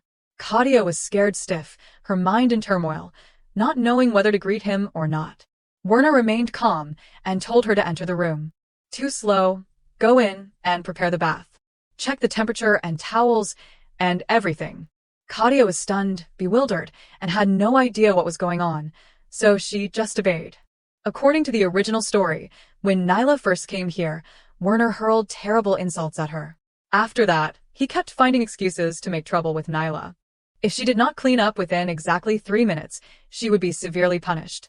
Kathia looked up at the clock and found that more than 30 seconds had passed. If she did not hurry, she would be dead meat. He was bullying her as soon as he arrived. There was no other way, she just had to roll up her sleeves and get to work. Anyway, cleaning and organizing was her profession. Not long after, when Werner coldly asked, she had cleaned the bathtub as shiny as a mirror. Even the picky Werner had to praise her for studying quite diligently. He waved his hand and ordered, while I am taking a bath, clean up so there is not a speck of dust left. Kathia obediently accepted the order. Kathia remembered that in the original story, Werner would bathe for about 20 minutes. While washing the towels, she expressed her determination. Just bathe. Dress up nicely in there. I will use my full potential. Sure enough, 20 minutes later, when Werner came out, the room was spotless, shining brightly. Werner looked around for a while and then asked her name. She immediately replied, Kathia Ainsley, young master. He continued, I like your quick personality. You do not look scared or pitiful. Kathia put on a business smile and said please, feeling a little worried. He already had a good impression of her just from that. Nyla did not gain any goodwill even after 5 years. There is no way it is this easy. Is there some scheme, or is he testing me? Werner asked again. How long have you been here? Kathia answered very quickly. It has been 4 days today, young master. Werner said something strange. For days already? You must have seen that guy's face, right? Kathia was still confused when she caught Werner's sharp gaze. That deceitful guy. The guy who just showed up and stole 2/3 of the Blasco family's assets in one go. Kathia was shocked and fainted left and right. She thought he knew she was the heir, so he came to torture her, but he actually thought she was a servant. Werner continued, what does he look like? I heard he looks like a withered prune picked up on the way home. A prune, right? The prune in front of him could only awkwardly fiddle with the table. I heard he looks very gentle. How could Kathia dare to say that prune was herself? Scary, no ambition, and perceptive, too. Werner suddenly laughed. That venomous guy made my grandfather write such a will. There is no way he does not have ambition. Then he slammed the teacup down with a clang. The nature of robbing others without any effort or price. How pathetic. Kathia's blood pressure wanted to explode. She desperately replied, it seems like that person did not have any other choice. Werner replied, that is right, if it has the seal of the Magic Management Bureau, it can't be cancelled. So instead of tearing up the will, we just need to get rid of the heir, right? The malicious words were spoken calmly. Kathia was probably about to pee her pants. Werner, seemingly unaware of Kathia's collapse, continued to think, if it has come to this, he must have intended to fight me, maybe. He is not an ordinary guy. I do not know how he seduced my grandfather, but no matter how he did it, I will interrogate him. If he really is a swindler, I will kick him out of here. And if he is related to the royal family, he must be dealt with without leaving any trace. Kathia's little heart wanted to jump up to her throat. Suddenly, Werner turned to Kathia and asked, have you ever talked to that fox? She was scared stiff and softly replied, yes. Werner continued, if it is a cute girl like you, he will let his guard down. Try to approach him, befriend him, and then monitor him to see if he has any ulterior motives. Kathia knew this was just a RIP me situation. She tried to plead, I am very timid, so I can't take on this difficult task, young master. Contrary to her nervousness, Werner seemed relaxed. You are the first servant to talk clearly to me for 10 minutes. You are also the first girl to dare to stare at me like that. You do not look like a coward. I like kids like you. His smile made her feel more at ease for a moment. What? Did I gain his favor? And the young master likes strong and straightforward people. Werner simply asked, will you do it or not? Kathia had no way out, so she decided to go big. If that was the case, gaining his trust was done. Now she just needed to pretend to be a servant to build goodwill. If she was discovered later, she would not be kicked out, but instead be given some secret tasks, right? Kathia boldly accepted Werner's order. He expressed his satisfaction and replied, good. You really are a strong kid. I like it. Now eat this. You are so skinny. Can you even work? As he spoke, Werner threw Kathia a cake. She saw the food and immediately thanked him excitedly. Werner smiled confidently. All right, if you do well, I will give you more rewards. Kathia screamed internally, I do not need money. Just give me a ticket to extend my lifespan. The door made a noise. Jimian was talking to the gatekeeper. The person noticed Kathia. You are up early, miss. Did you come to this dangerous place so early in the morning for something? It was the Duke's guard knight, Keith. Kathia cheerfully greeted, good morning, you two. I came to say good morning to the Duke. Keith was moved to tears. Oh my God. Finally the day has come when someone comes to say good morning to the Duke. The person in the room heard the noise. Keith, take the girl to the dining room for breakfast. Kathia exclaimed, he has good ears. She still called out, good morning, Duke. May I have breakfast with you? Luth refused. I do not eat. You eat. Kathia put on a sullen face. Eating alone is lonely and sad. We used to eat together. Luth frowned at those words. Keith added, Duke, you did not eat last night either, and stayed in the study all the time. Jimian chimed in, that is right. You have been working for 3 nights. You have to make time to eat. Kathia rejoiced, silently thanking everyone. Luth replied, I do not have time for breakfast, Orange. Eat alone. She hesitated. Well, if so. She muttered to herself, it is time, is not it? A table of food was pushed in. The head chef said loudly, Duke, we cannot ignore your irregular eating habits. This is a negligence in our work. Luth could not help but be startled. There is no one on my side in this house, is there? Kathia continued to persuade, let us eat here together, Duke. The dishes looked extremely delicious. Luth asked her, can't you eat alone? Kathia replied, yes, because I am still young. She looked at Luth, are you busy? He was looking at documents during that time as well. Suddenly he asked, it seems that gaining Werner and Arnin's favor has gone quite smoothly, has not it? Now you are paying attention to me too, Kathia gulped nervously. She stammered, it is just my way. Although I was mistaken for a servant. But, Luth said, when you meet those two, you must go with an adult. If the atmosphere is not good, escape immediately. She innocently asked, run in here. He replied, that is right. Don't rush in and get hurt. She chuckled, it seems like you feel guilty for letting me go among those children. However, she still obeyed him. Yes, if it is scary, I will run away. Luth looked at her with satisfaction. All right. He suddenly reached out and patted Katya's head. If you're done eating, then go outside. Kathia, surprised, put her hands on her head. He waited for me to finish eating. He is unexpectedly kind at times. If I had a father, I wonder if it would feel like this. Outside in the hallway. The maid, Margaret, stood outside talking to Kathia. Young master is at the training ground. Kathia asked the training ground, can I go there? Margaret pondered for a moment. The young master is very focused when he is training, so it is better not to go. Even so, since you said you wanted to see, I will go with you. Kathia was overjoyed. Thank you, Margaret. They walked towards the training ground. The air is so hot, like hundreds of needles piercing my skin. She looked into the distance. That. A terrifying sight of green aura swirling together. Kathia tugged at Margaret's skirt. I want to go back. That green thing hurts me. The aura got closer to her. She screamed loudly. Margaret picked her up. Hold on tight, miss. With that, the maid lifted her up, flying off the ground. Kathia wondered, isn't Margaret an ordinary maid? The wrists and ankles. These are all training attire. Soon they landed. Blasco really is out of the ordinary. Margaret sighed in relief. That was nerve-wracking. You were surprised, were not you, but this is an everyday occurrence. Kathia was indeed terrified. What was that? She looked at the completely cracked ground. Everything is destroyed. What kind of training is this? If you get hit, even a bear would die in one blow.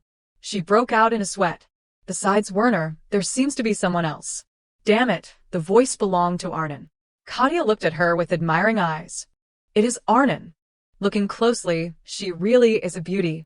Werner looked at her and said, you can't fight me like that, Arnin. No effort in training at all. Arnin yelled in frustration, shut up, you bastard, you unlucky jerk, you used enhancement magic, did not you? Or did someone force you to eat that stuff, bastard? Margaret covered Katya's ears. Don't listen to such bad words. You will go deaf. Kathia forced a smile. Her mouth is not very nice, is it? Arnin, about 3 years ago, was considered an excellent swordswoman, equal to Werner. But even with martial arts ability, injuries are inevitable. Because her right shoulder was fractured from holding a sword, the gap between Werner and Arnin grew wider and wider. After that, Arnin tried to hide her injury. It forced her to change direction and strengthen her weapon. And now, at only 15 years old, she holds a key position in the metallurgy field at Blasco. That is what I verified from the pendant. But she seems quite passionate about tactics. The way she attacks shows special skills. At that moment, Arnin was wounded by a blow from Werner. He approached and said, physical training is very important, Arnin. Leaving your right side like that will limit your range of motion. If you only hold the sword with your left hand and leave your right hand empty, it is easy to pierce an artery. Kathia was horrified. Oh no, is this the biting dog personality again? He clearly knows about Arnin's injury and still says that. Arnin looked at him with extreme displeasure. Margaret was also worried. Kathia asked her, sister, why is the atmosphere so strange? Margaret replied, the thing is, the lady was once injured, but the young master did not know that. Because the lady said she would punish anyone who found out, that is why their relationship has become so bad. Kathia broke out in a sweat. Werner, you are truly insensitive. How could you not know? But to be honest, if it is Arnin's pride, she would not reveal her pain. At this time, Werner said again, don't just think about strengthening your weapons. Strengthen your own strength and speed. At this rate, even in 10 years, you won't be able to beat me. Arnin did not listen. Stop playing around. How unlucky. She turned and left. Kathia looked at her back, feeling a little regretful. It seems Werner thought in his own way. That, on the contrary, is driving a big nail into Arnin's pride. The relationship between the two of them seems to be the most cruel among the direct Blasco members. That is why they have become like this. Margaret worried the training is over, but it might be difficult to see the young master right away. The aura flow has not subsided yet, so you might get hurt. Kathia asked, then can I go to the lady? Margaret grimaced. Lady Arnin, I do not think that is a good choice either. Kathia said, because I think the lady seems to be in pain. Can I watch from afar? Margaret looked at her with emotion. So you are worried about the lady, then let us go. She picked Kathia up again. Hold on to me, miss. I am suddenly so touched. Margaret tiptoed and immediately flew up. The two of them looked down from above. It seems the doctor is following and pleading with Arnin. Lady, please, let me do a quick check. What if the muscle is torn? Arnin scolded, I said no need, I know my body best. Kathia frowned. But just looking at her, I can tell her shoulder is in extreme pain. Her face is very pale. She really is not well. Suddenly Arnin shouted, and absolutely do not let Father and Werner know about my condition. The day the rumors spread, you'll be fired. Understand, Leon? He helplessly obeyed, and then Arnin told him to leave. Margaret was fidgeting. I am so worried. Her stubbornness is not a good thing. Anyway, it might be difficult to see both of them today because everyone's in a bad mood. Instead, would you like to do something else? Kathia looked at her excited face. Something else, Margaret gave examples, like visiting the garden or the exhibition room here. It is quite interesting. There are many things worth seeing in Savannah, north of the territory. Kathia thought of the eerie gloom of that place. Savannah, I do not like that place at all. Then she suddenly remembered. What I want to do is shopping. She was extremely excited. Being known as the heir to Blasco, just one shopping trip should be fine. Margaret enthusiastically followed her. Miss, where do you want to go? A toy store, a cake shop, or a clothing store, wherever it is, just tell me. Kathia was delighted. Like the specialty cake shop in Artem. It must be delicious. Although it is very tempting. It was just a thought in her head. I should be dignified. I should only buy what is necessary. Besides, I have a good reason today. She gently said to Margaret, Sister, I want to go to the pharmacy. Margaret was surprised. The pharmacy, she confirmed again, yes, the biggest pharmacy in Artem. Margaret was extremely worried. Are you unwell somewhere? There are always doctors on call at the mansion. Feel free to tell me anything. Kathia immediately waved her hand. No, I am not sick. The combination of herbs he taught me. At that time, I wondered why I needed this. He told me, you should learn this carefully so that you can live on your own after the subsidy runs out. Who knew I would need it like this? Grandpa's prophecy was spot on. The door opened. Kathia was greeted as soon as she entered. Welcome to Lilybunt Herb Shop. Wait a moment, little girl. I am a little busy. Do you need anything? Kathia's eyes lit up. She pointed randomly from here to there. I will take it all. I have wanted to try saying that for a long time. Dusk had fallen on the castle. Luth asked, have all the collateral members been summoned? Jimian sat slumped, lifeless. Yes. Today I received replies that everyone will attend. Luth reminded him, wake up, strawberry. Jimian was indignant. I told you I am not a strawberry. Making fun of my hair color is childish.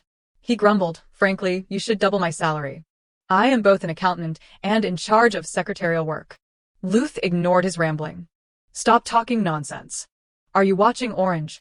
Jimian replied, yes, she probably went downtown today. Hearing this, he sat in thought for a moment.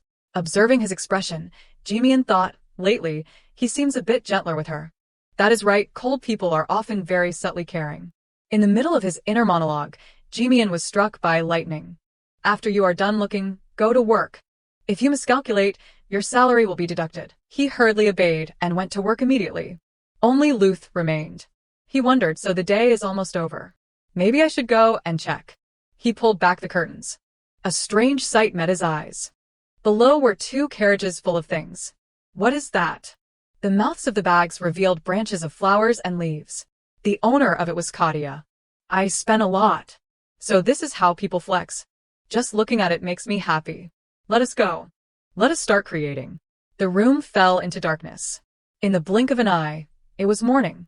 Kathia was still diligently working. When did it get light? She hurried.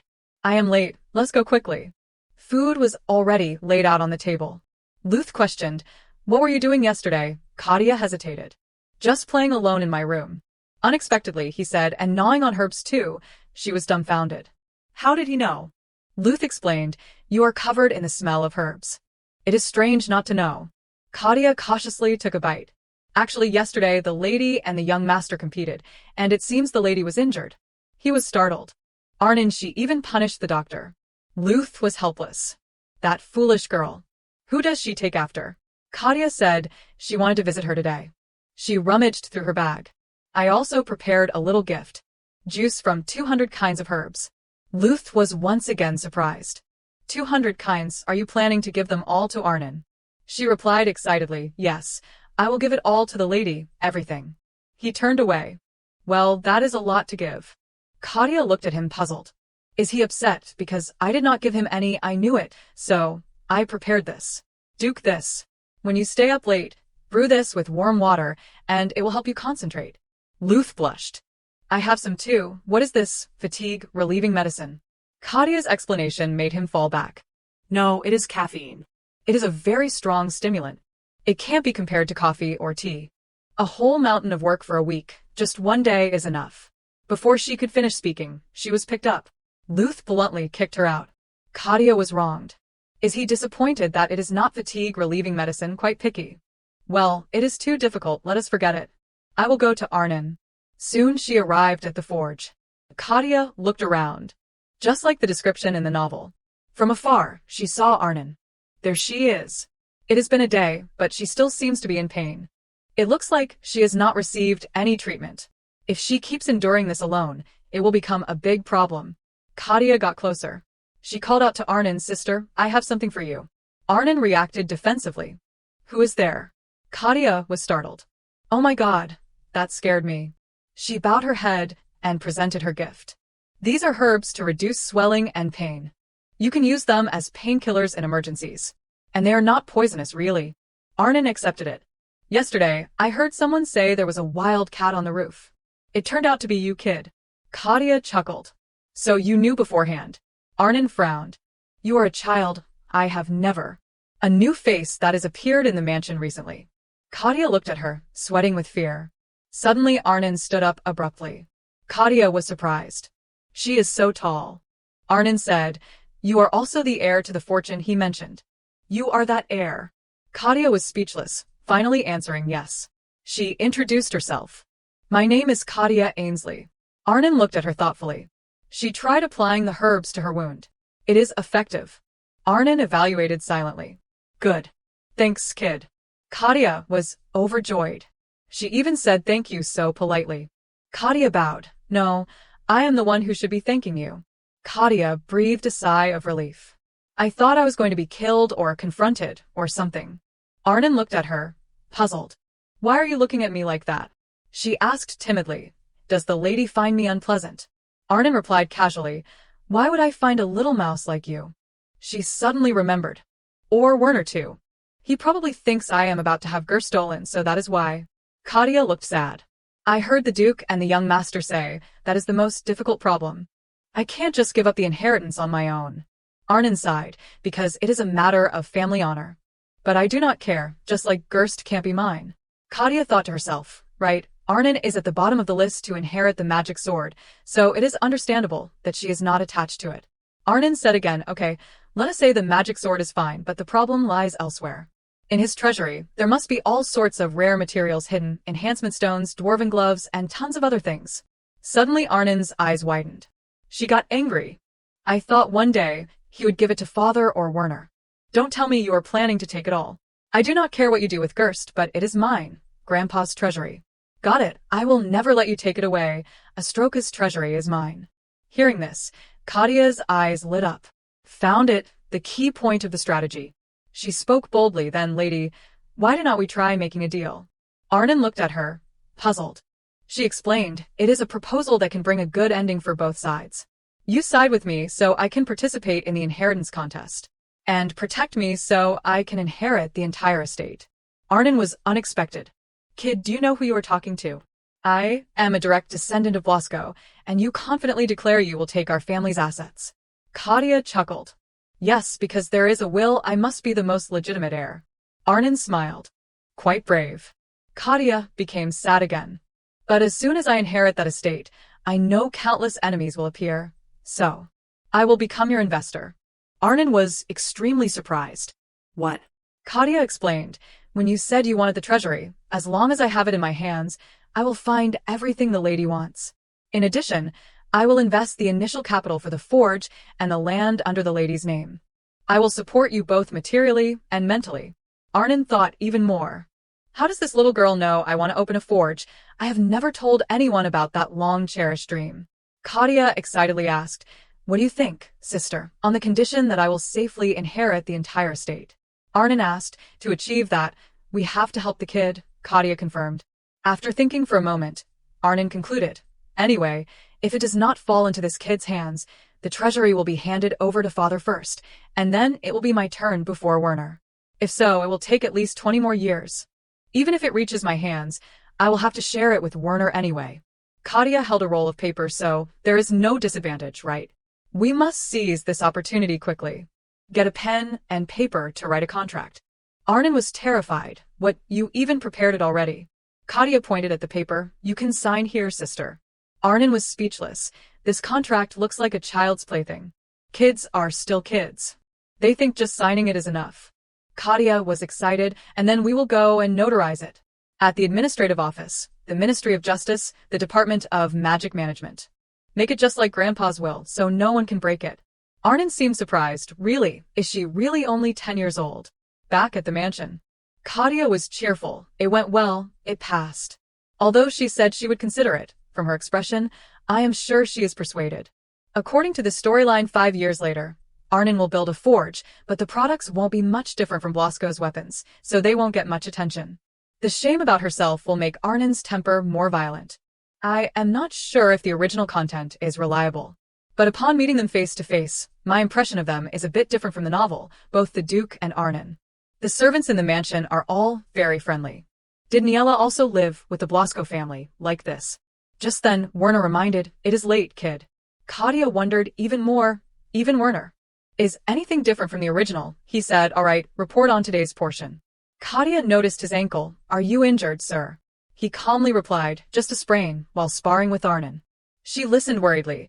I thought Werner had the overwhelming advantage. Why did not you two go easy on each other? He said angrily, go easy. What is that? You must always be prepared to lose your head. What if I underestimate Arnon for a moment, and she cuts off my ankle? Kathia was speechless, just like in the novel. They are truly siblings, polar opposites. Werner took a sip of tea. Arnon is a very skilled swordsman. With that kind of skill, if she fights with all her might, I also have to face her with all my heart. That is common courtesy between people who dedicate their lives to swordsmanship. Kathia was surprised. I did not expect it. He worries about Arnon a lot. Werner looked puzzled, but it is strange. I do not know since when she has always been hostile towards me. I do not know the reason either. Kathia explained for her, the lady does not hate the young master. She is just like the young master, always thinking of you. He smiled, right? Because no matter what, when death comes, you two are still siblings. I was thinking that if I won against Arnon this time, I would challenge the Duke. Unfortunately, my ankle is injured like this. Clearly, she did it on purpose. Kathia was stunned. The Duke. Why do not you call the Duke father? The question made Werner speechless. It is just. I do not see him as a father figure, so I am not used to calling him that. She pondered, that is true. I have never seen them together, and they have lived apart for quite some time. Maybe it is awkward to call him father. Werner spoke up. So, is it that strange? Kathia quickly explained. No, there are many different kinds of families in the world. Actually, I was also adopted. To be more precise, I was very lucky to meet someone incredibly kind. She clutched her dress. I miss him so much. Werner glanced at her. He chuckled. Probably not.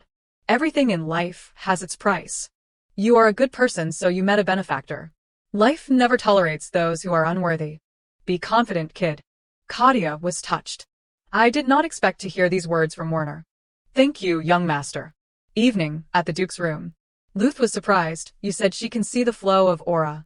The person replied, yes, sir. The young lady's body seems to sense aura. She once said, Sister, let us go back. This blue aura hurts too much. It seems she can also see it with her naked eyes. He was deep in thought. Even after practicing swordsmanship for more than 5 years, it is difficult to see aura, let alone a child so small. How can she perceive it? He asked, how old is she this year? 7, she replied. She is 10, sir. Luth was stunned. She looks like she is 7. So small. She thought to herself, you are comparing her to your incredibly large children, that is why.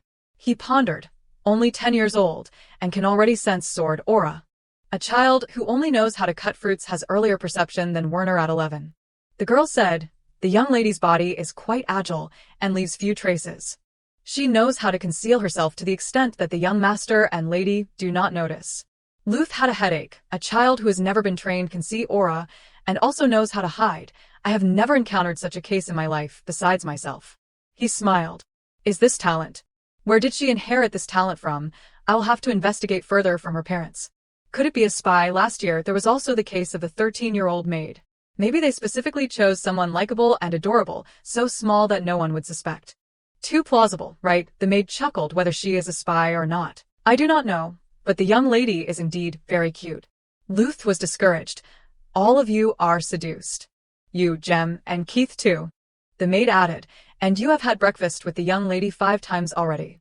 He was speechless. This little orange is quite the infiltrator. Anyway, she will be chosen soon. There will be many distinguished guests visiting soon, so please welcome them warmly. He worried. I wonder if she is persuading Werner and Arnon. Can she withstand the pressure of the family meeting? She is so young. Kathia was peeling an apple when she heard the news. A family meeting will be held. The maid replied, yes. It has been 10 years since we have had such a large-scale meeting. Kathia worriedly asked, so when will it start? It is scheduled to begin as soon as Elder Jespa, the Duke's younger brother, arrives. Kathia was terrified. The family meeting is happening so soon. I have not won over Werner yet. The maid looked in amazement as she sculpted the apple. Such a beautiful swan. I was so worried when you said you wanted to try sculpting it, but you are surprisingly skilled. Kathia boasted, I can also carve roses. The maid exclaimed, it seems like you are very talented with swords. Kathia thought to herself, but these chores won't help me survive in this house. I am really out of options. All right, I will confess to Werner today. There was a knock on the door. Kathia entered Werner's room with a peeled apple. Hello, young master. Please eat this while you work. He was surprised. You peeled it yourself, she confirmed. Yes. I would like to offer it to you, young master. Werner put down his book. The maid cleans and also does the kitchen work. You should ask for a raise. Blasco always pays the right price for the effort. Kathia seemed displeased. I am not a maid. He said, sit there. Wait until I finish my homework and today's report. She obeyed, staring at the book in his hand. Is that a history book about the empire's politics? Looking at the arranged content, it is about the disputes during the establishment of the aristocratic council. This was the part he taught me, so it is better to refer to the neighboring country as an example. There is also this book, Continental Political History. Maybe I should show him the chapter on the aristocratic council of the neighboring country. She hesitantly picked up the book. Excuse me. Werner took it. Actually, it is here. Thank you. It is so complicated that I want to curse. Suddenly his expression changed. Wait. Something strange. Have you read this book before? Kathia said shakily, yes, around this time last year. He was even more surprised. Last year, when you were 9. She thought to herself, here it is, the decisive moment. Kathia teared up. Young master, actually I. Just then, there was a knock on the door. The maid entered. Are you studying? I apologize, young master. It is almost dinner time, and I could not find the young lady, so I came looking for her. Werner was surprised. The young lady, who are you talking about? There is no Blasco child here. The maid calmly pushed Kathia forward. She is standing right in front of you. He was startled. What, is it that kid? Hearing that, the maid suddenly remembered. I have not formally introduced her to you, young master. This is Miss Kathia Ainsley, the person named in the Duke's will. She has been at the mansion for a week now. Werner's face was cold. So it was you. But why did you pretend to be a maid? Kathia was scared. I did not mean to. I missed the timing to tell you. He said coldly, so you have been playing me for days. She quickly explained, I really did not mean to. I was just afraid that if I told the truth, the Duke would kill me. Werner slammed his hand on the table angrily. Really? Are you kidding me? I have told this kid everything. I almost mentioned father's story too. He was trembling with anger. How should I deal with you? Kathia tearfully apologized. I am really sorry, young master. I unintentionally concealed my identity, but I did not lie to you. I did not intend to deceive anyone. Please listen to my explanation. Werner had a headache. Wait a minute. She continued to justify herself. I am really not a bad person, young master. So, this is how it happened. Unable to bear it anymore, he shouted, be quiet. This kid. Young master, why do you keep calling me young master? It made me mistake you. Kathia paused. Is the problem the way I address you? You do not like being called young master. Then how should I call you? Werner was taken aback. What? Well then. Werner.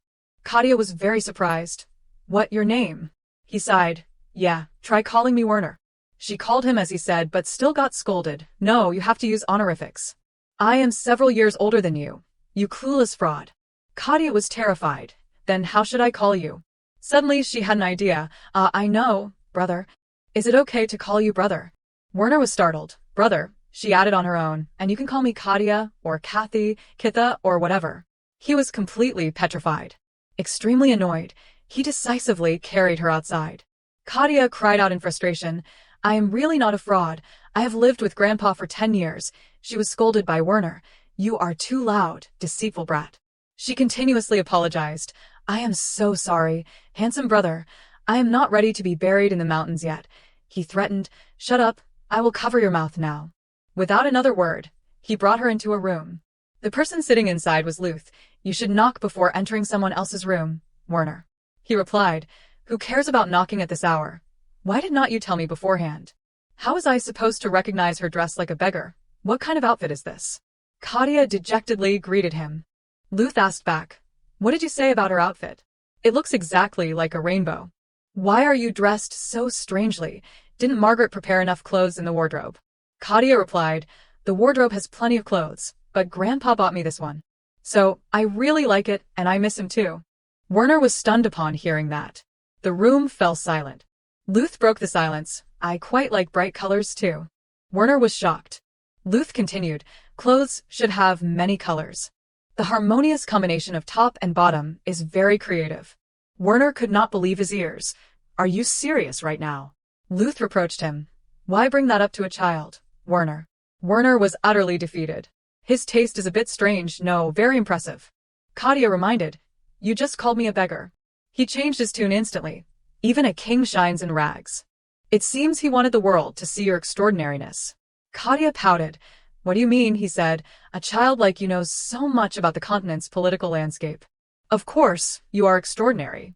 She did not understand. What is so great about that? He said it is a collection of common knowledge. If you do not know it, you will be called an idiot. Luth pondered. Did father teach her secondary and tertiary level knowledge? Moreover, she has the reading comprehension and memory to grasp it. Besides sensing aura, she also has natural talent. Are all these things coincidental? He beckoned. Little Orange. Hearing him call her, Kathia replied yes. Luth said, nevertheless, you should change into something more presentable. Uncle Jespa might be arriving soon. Kathia froze. Jespa Blasco, the oldest and most senior figure of Blasco. If that person comes, it means, from now on, the family meeting will be held. Sunlight streamed in from the window. Kathia walked while thinking, I still have not been able to talk to Werner. I wanted to ask him to support me a little, but Margaret reassured her. Don't be too nervous, miss. Compared to the Duke, Master Jespa is quite warm. Kathia chuckled, because the comparison is with him, it is a bit. She thought to herself, actually compared to Mr. Hergen's strict personality, these family members are just marshmallows. Arriving at the place, Margaret encouraged her, come on, miss. Just go through that door. Don't be afraid. You can do it. Kathia reassured herself. There is no turning back anyway. All right, let us try this. As soon as she opened the door, all eyes were on her. Kathia froze instantly. Everyone started whispering. Whispers spread from one person to another. Kathia was extremely bewildered. What the heck is this? This is like a hearing, not a meeting. There must be 50 people. So many. Arnon, sitting below, smiled. She is here. Sitting next to her was Werner. You are here. Both of them waited silently. Kathia had noticed their presence. Arnon gave her a smile. This was a positive sign. She encouraged herself, all right, I can do this. Come on. Suddenly she heard someone say, she looks so ordinary. So small and skinny like that. How can she hold a sword? It is a blessing that the spirits are not angry yet. Maybe Mr. Heiress was senile in his final days. Who would pick up an orphan when he was young? His personality was already eccentric. Our siblings quietly avoided him. Kathia felt a pang in her heart. Even if you talk about me like that, why drag Grandpa into it? She could not hold back. If you craved the estate and the magic sword so much, you should have done a good job when he was alive. You sent letters, but no one came. Both sides are the same. The whole room was startled. What is that kid saying? She continued. When he was alive, you turned your backs and ignored him, and now you are babbling about his inheritance. You are all such snobs. Because he did not see anyone worthy, he left the huge fortune to a 10-year-old child. The nobles were shocked. That kid, look how arrogant she is. You still smell of milk, yet you dare to challenge the words of adults. Did the late Duke teach you such disrespectful behavior? Kathia retorted, Mr. Heiress taught me to never let others bully me. I am doomed. Even if I get punished for insulting the nobles, there is no way to deny it. But I do not want to show a timid and cowering appearance. He said, no matter the circumstances, do not consider yourself weak. The moment you show weakness, you have already admitted defeat. The noble looked at her viciously. Such an insolent and shameless child needs to be beaten to a pulp to wake up. Kathia was startled. What did you say? Just then, a hand stopped him. Luth entered. Sit down, Chun. Getting angry like that in front of your elders is unsightly. Only now did Kathia recognize him. Chun Blasco, the person Margaret told me to pay special attention to. Luth added, and Kathia Ainsley. You be quiet too. We are not sitting here just to waste each other's emotions. According to the investigation, except for the villagers, she has not contacted any strangers. At least it confirms it is not a scheme by the royal family. Chun sat down frustrated. Luth announced, now then. Let us begin the 112th Blasco family meeting. May the Blasco Jade clan receive the protection of the magic sword. Kathia Ainsley sends her greetings to the entire clan and the Duke. The person exclaimed, so you are the heir Heiress raised, little one. Kathia looked at him. That is Elder Jespa. His demeanor is as gentle as a mountain god. Jespa asked, have you collected all the evidence that the child's mother did not intentionally target the assets? Luth, he replied, yes. If there was anything suspicious, I would have dealt with it immediately. Since being left in front of the late Duke's house, the child has never left Telfar. Telfar is a small and remote village, so few outsiders visit. According to the investigation, except for the villagers, she has not contacted any strangers. At least it confirms it is not a scheme by the royal family. Luth said, yes, that is for sure. Jespa continued, looking at the notarized will. It seems Heiress's intention was very firm. It will be 2 to 3 months before he revives, so it is difficult to ask him directly. If so, he really wanted us to suffer a great loss. Or he predicted that she would be very suitable to become the head of the Blasco family. Just one of those two things. Kathia felt extremely tense listening. Chin spoke up again. I think the first possibility is Heir, uncle. Have you forgotten how furious the late Duke was 11 years ago when Lute died? He said he would never set foot in Blasco again. Werner was very annoyed by his words. Cousin. The Duke said no mentioning unrelated matters. Please refrain from unnecessary words. Chun sat down embarrassed. I apologize, young master. Kathia thought to herself, Werner, he does not seem happy. Luth said, whether voluntarily or by someone else's will, Kathia cannot give up the inheritance. There are 2 ways to invalidate the inheritance after the late Duke revives. He can negotiate with a magic sword to change the heir, or the heir can meet with an unexpected accident. They do not inherit. Chun said savagely. The will becomes invalid as soon as the heir dies.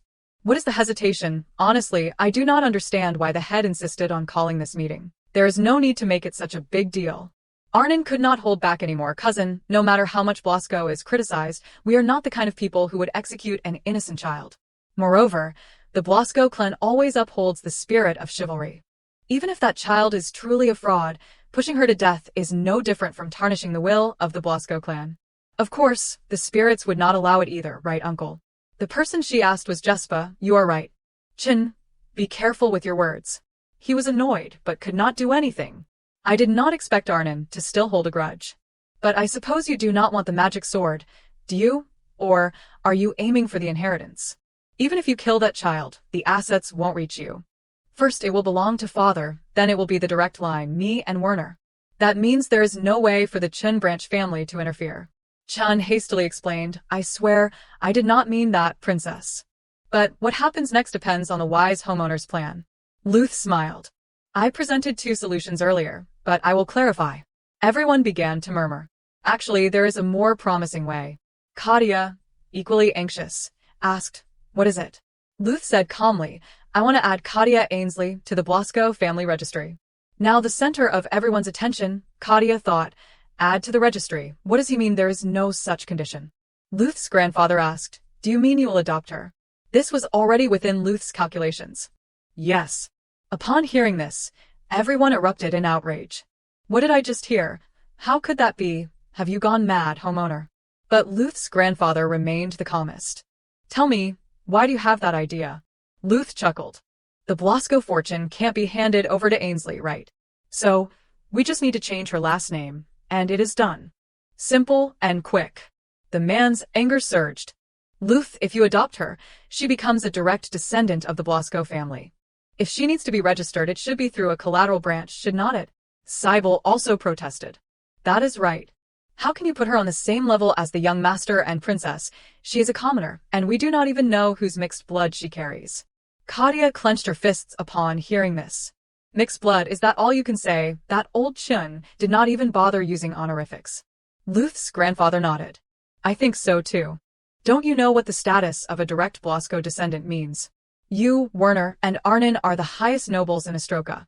Though it pains me to say this, the class difference is vast. If we change her surname, she should be registered with distant relatives. Kathia worried, will I be sent to those hostile collateral families? Then my future is clear. The final decision still rested with Luth.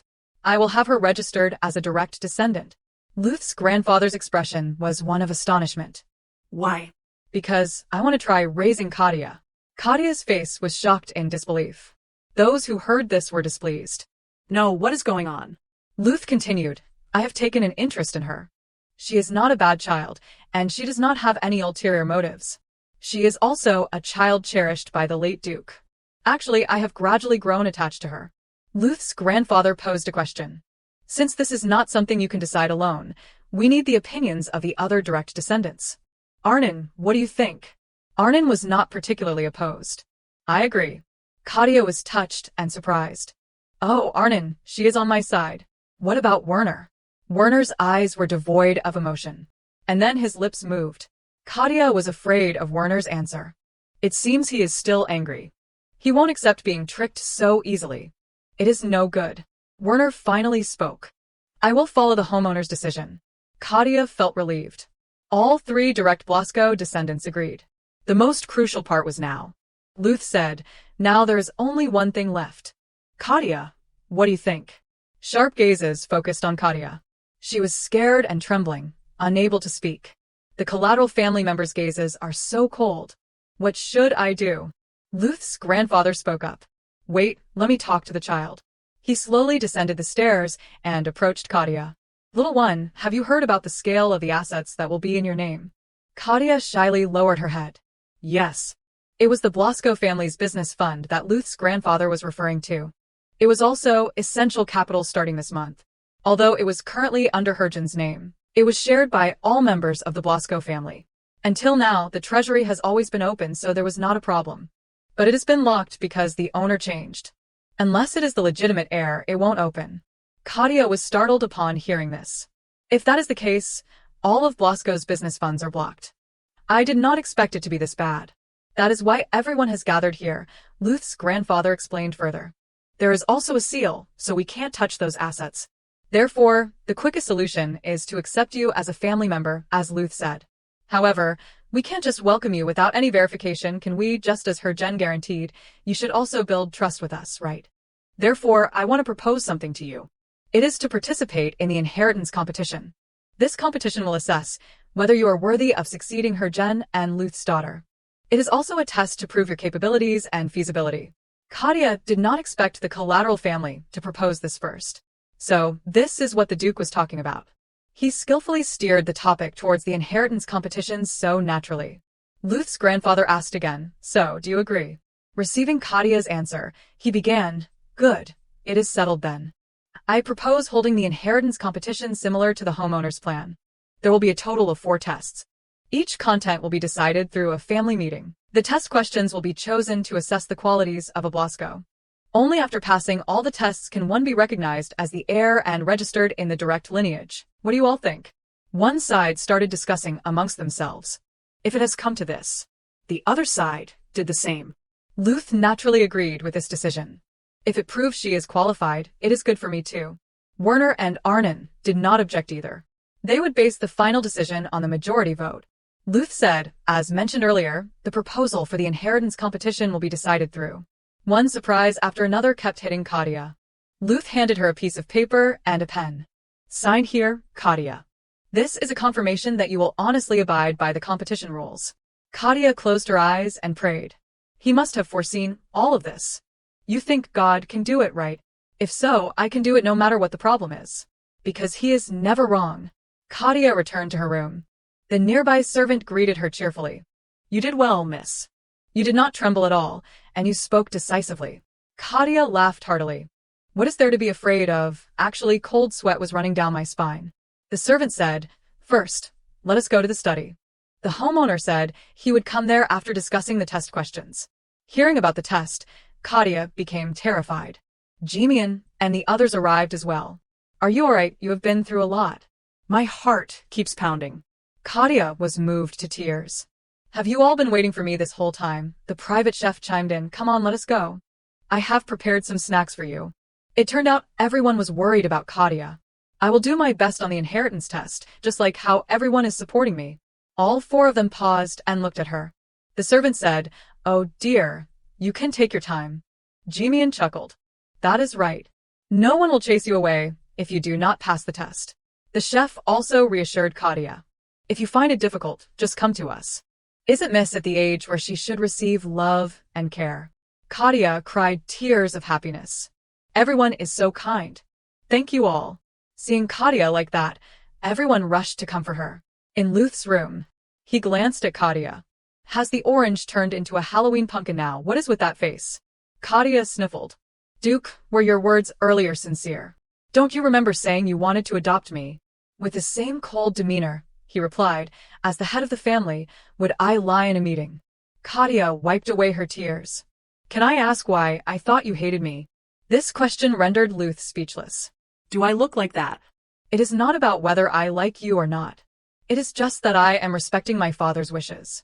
It is the easiest way to transfer the assets under the Blasco name. What else could it be?" Kathia slowly said, "Adoption means becoming a family. Does that mean I won't be Kathia Ainsley anymore, but Kathia Blasco?" Kathia's hands gripped her skirt tightly. "So, you will be my father." That made Luth think for a moment. That was the key issue Kathia wanted to address. Luth walked over to Kathia and sat down on the chair beside her. "If you ask me if I consider you my daughter, of course not." Kathia knew it. That is really too much. Then Luth continued, "But it is like the orange. Don't you need a grandfather more than a father?" Kathia thought it was not necessary. Luth only explained when pressed. "It is not because I want her father's or Gerst's assets that I want to adopt you." Kathia was anxiously curious. Then why? It was simply because Luth was curious about her. "I do not know what my father saw in you that he cherished you so much. Why did not he contact Blasco even once? Why did he even leave me with all this trouble after his death? I am curious what he wanted to tell me through you." Kathia stared intently at Luth. "So the Duke has been thinking a lot when looking at me. Not to mention those deeper parts that I can't even guess." Then Luth, full of calculation, added, "But do not get too cocky, Orange. Because you are still not qualified. If you can't even reach Werner and Arnon's toes, you will be ruthlessly eliminated." Kathia puffed out her cheeks. "What if I do not like it?" But Luth said Kathia absolutely could not. "How can I hate someone who could become my real grandchild?" Kathia was speechless. "You shameless! Using my grandfather to cause trouble is illegal." "Why me? Why am I the orange?" Luth hugged Kathia tightly. "Are you getting cheeky because I am being too lenient?" He lifted her up and let her observe the entire scene. "Look at this place." Kathia's eyes were filled with admiration. Luth said with a smile, This scenery, these things happening before your eyes. Do you want to possess them? Kathia asked. Can I be honest? Luth replied. It is more ridiculous if you lie. Tell the truth. This castle was Kathia's yearning. I want it. I want to live here. A beautiful house, a luxurious life, and friendly people. Everything I envied is here. Even a single family. I also want a family, to become rich, and create my own future with my own strength. No matter what discrimination I face, I can't die. The fact that I appear in chapter 168 of the original story, at least it means I am alive in the future. Duke, I swear, I absolutely won't give up halfway. Definitely not. Luth was satisfied with it. Good answer. Kathia's goal had changed. No matter what happens, I will grow up in this house. Morning in Kathia's room. Arnon opened the door and entered. Kathia, are you ready? What is this? Are we going to battle somewhere? That look of determination. Kathia's face showed her excitement. 1 million gold and my life are at stake. Of course, I have to be determined. Her spirit impressed Arnon. Good attitude. Let us go out then. As soon as she reached the carriage, Kathia had a bad feeling. Why is he here? It was Cybele. Let us sit together, Ainsley. He was rude to Kathia just the other day. No thanks. But Cybele did not seem to care. Even if you do not want to, there is no other way. I have been assigned to monitor Ainsley's behavior for cheating. I have to do my duty. Sit properly, Ainsley. I found you extremely rude yesterday. Vulgar language, sloppy posture, impudent eyes, and even a short temper. It is the typical uneducated commoner type. It can be overlooked for the Duke, young master, and princess, but not for me. I won't tolerate any behavior that degrades the Blasco honor. Ainsley, you must remember that the more rude you behave, the more you damage Blasco's reputation, as well as the late Duke's. This was Kathia's tactic to provoke someone as hateful as Cybele. I can't stand it anymore. How dare you even mention my grandfather? You are so educated. I thought you were the one who shouted yesterday about whose mixed blood I carry. I have never uttered such vulgar words. Using the Blasco name and acting so uncouth, does not that go against the knight spirit? If it were me, I would be so ashamed I would not be able to lift my head. Cybele was very annoyed. How dare you say such disrespectful words? Then Luth arrived, surprised to see Cybele. Why did you get on my carriage, Cybele? Stop changing the subject. I am asking why you are here. Cybele's arrogance vanished. I have taken the role of supervisor. I have a duty to follow Ainsley all the way to the capital. Luth said coldly, Supervisor, I do not remember anyone like you. Don't you see this? Kathia was startled to see what Luth had just touched. The direct descendant symbol, a spiral pattern. The collateral branches did not have a pattern on the butterfly wings. It was like an absolute barrier, separating the direct and collateral lines, preventing them from mingling. Luth then kicked Cybele out. He could only endure and obey. Suddenly, Cybele grabbed Kathia's hand. Come on, this carriage is only for direct descendants. Kathia was bewildered as to why she also had to leave. Werner, standing nearby, saw this and his face darkened. Can't you understand polite words, Cybele Blasco, get out now. Regardless of whether our family adopts her or not later, the possibility remains unchanged. Do you understand? Cybele bowed his head. I apologize. And then Arnon also arrived.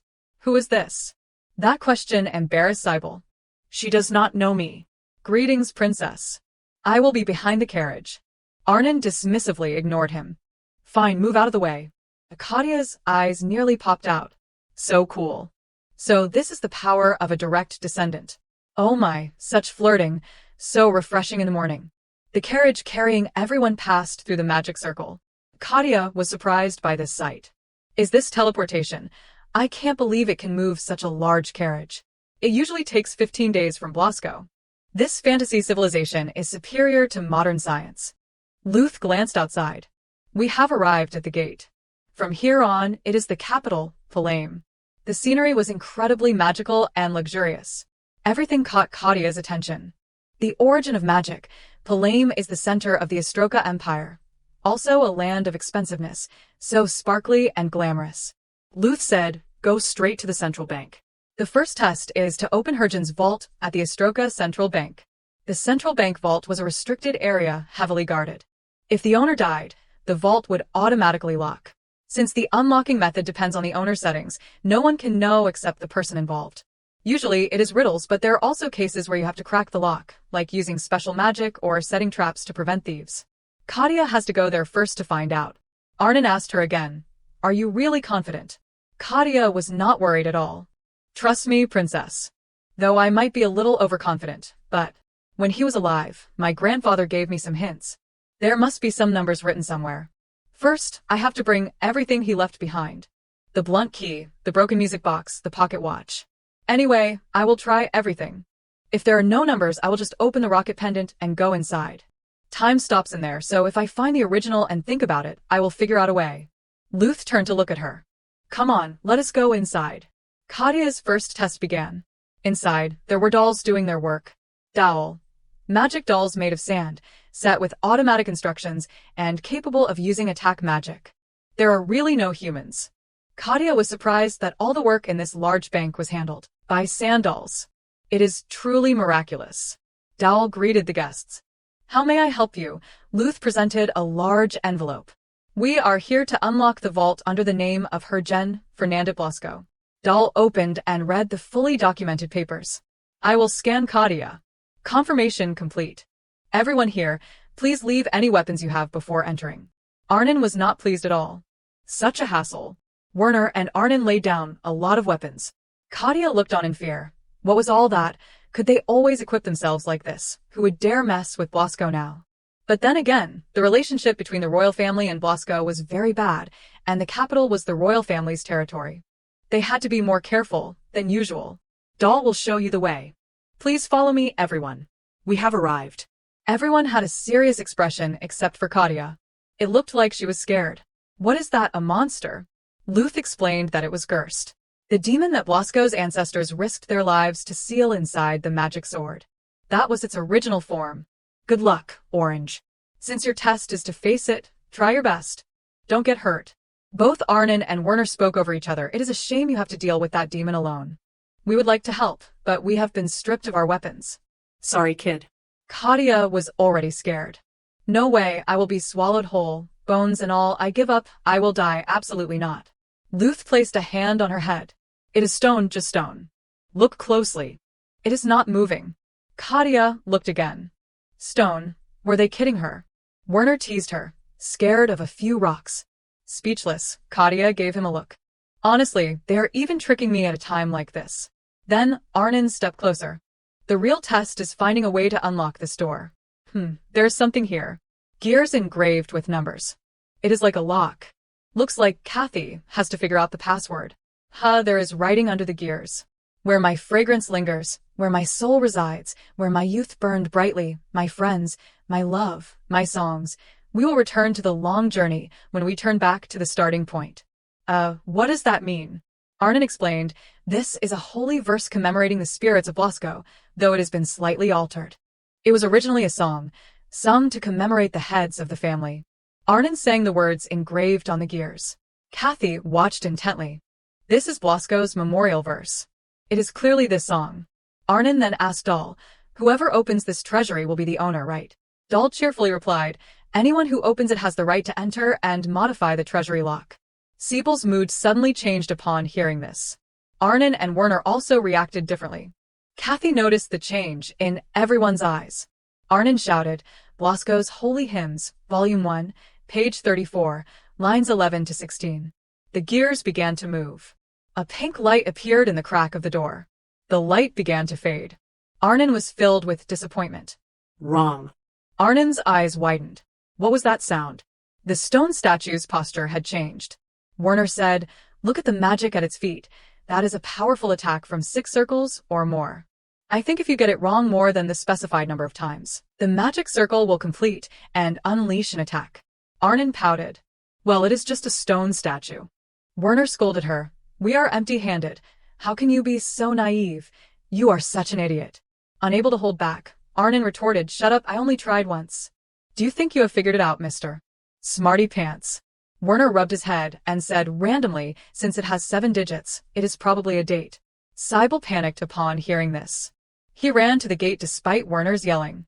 Ignoring Arnon, Siebel pushed his way in. Siebel's smile seemed to lose its humanity. The numbers Siebel entered appeared. It has to be this.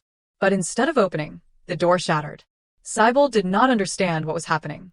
Everyone looked up at the statue. Werner yelled, "It is changing its posture again. The magic circle is nearing completion." But Luth remained motionless. Sybil tried again. If it is not the day the Duke inherited the title, then is it the anniversary of Luth Blasco's death? He tried again and again, but all were wrong. Arnon began to lose her initial confidence. "Oh no." Kathia heard it growl, as if it were alive. It looked like it was about to move. Sybil seemed to go mad. "It is not that either then." Not letting him continue, Werner gave him a beating. Hey you. "How dare you interfere?" Arnon was also very upset. "Don't you know that observers are not allowed to interfere with the test? Back off. I should have used force to separate you from the door earlier." "How many tries do you think are left?" Werner observed and said, judging by the complexity of the spell. "It seems like there is only one chance left." Arnon glared at Sybil, furious. "That idiot wasted 2 tries. It is partly my fault for touching it at the beginning. I should not have been so impulsive. If this keeps up, the one who'll be attacked will be." Kathia was focusing on trying to open the gate. "It is not right." Why? "If it is a hymn or a date related to Blasco, that approach won't solve it. His will designated me as the sole inheritor. Besides keeping my promise, there is no other way. The only one who knows the answer to this riddle can only be me. The subject is me, and it is in the present, not the past or future. This is his message before becoming a spirit, not a memorial from his family." And then Kathia hummed the words. Luth could not believe a little girl could be so insightful. That message was Kathia's lullaby. It carried the gentle melody he used to sing whenever she had trouble sleeping. Kathia's memories of her Jen flooded back. "Grandpa, what does it mean? Where does my fragrance linger?" Her Jen had chuckled. "So where do you think I enjoyed my youth?" Kathia had chimed in. "Your hometown, so it is a farewell like how you left your hometown." Her Jen had nodded. "That is right. All the important people in my life are still there." Kathia had thought he must miss them very much, which made her sad too. But her Jen had been incredibly optimistic. "Instead, we will go where we belong, then return to the long journey to find what awaits us at the starting point. I remember you were the first person I took with me to Lydon. It was you, Kathia." It seemed he had found Kathia. Originally, it was a song to bid farewell to departed souls, but it was sung as a lullaby. Could he have been here a few months ago? Sensing the magic, sword calling him, and came to change the treasury lock to this. "I will try. I know what it is now." Arnon could not believe her ears. "Really?" Kathia turned the gears back. Werner was even scared for her. "Hey, kid, if you just turn it randomly like that. This is the last chance." Kathia was finished and just waited for the result. The password she used was 4270401. Everyone was waiting for a miracle after that light. Kathia prayed silently. "Is it done yet?" It seemed like the light appeared longer than the previous times. The door continued to crack open. The light gradually shrunk. Werner was waiting for the worst. "Oh no, it is definitely wrong." Kathia gritted her teeth. "It is not right. How could this be?" They did not know what they would have to wait for.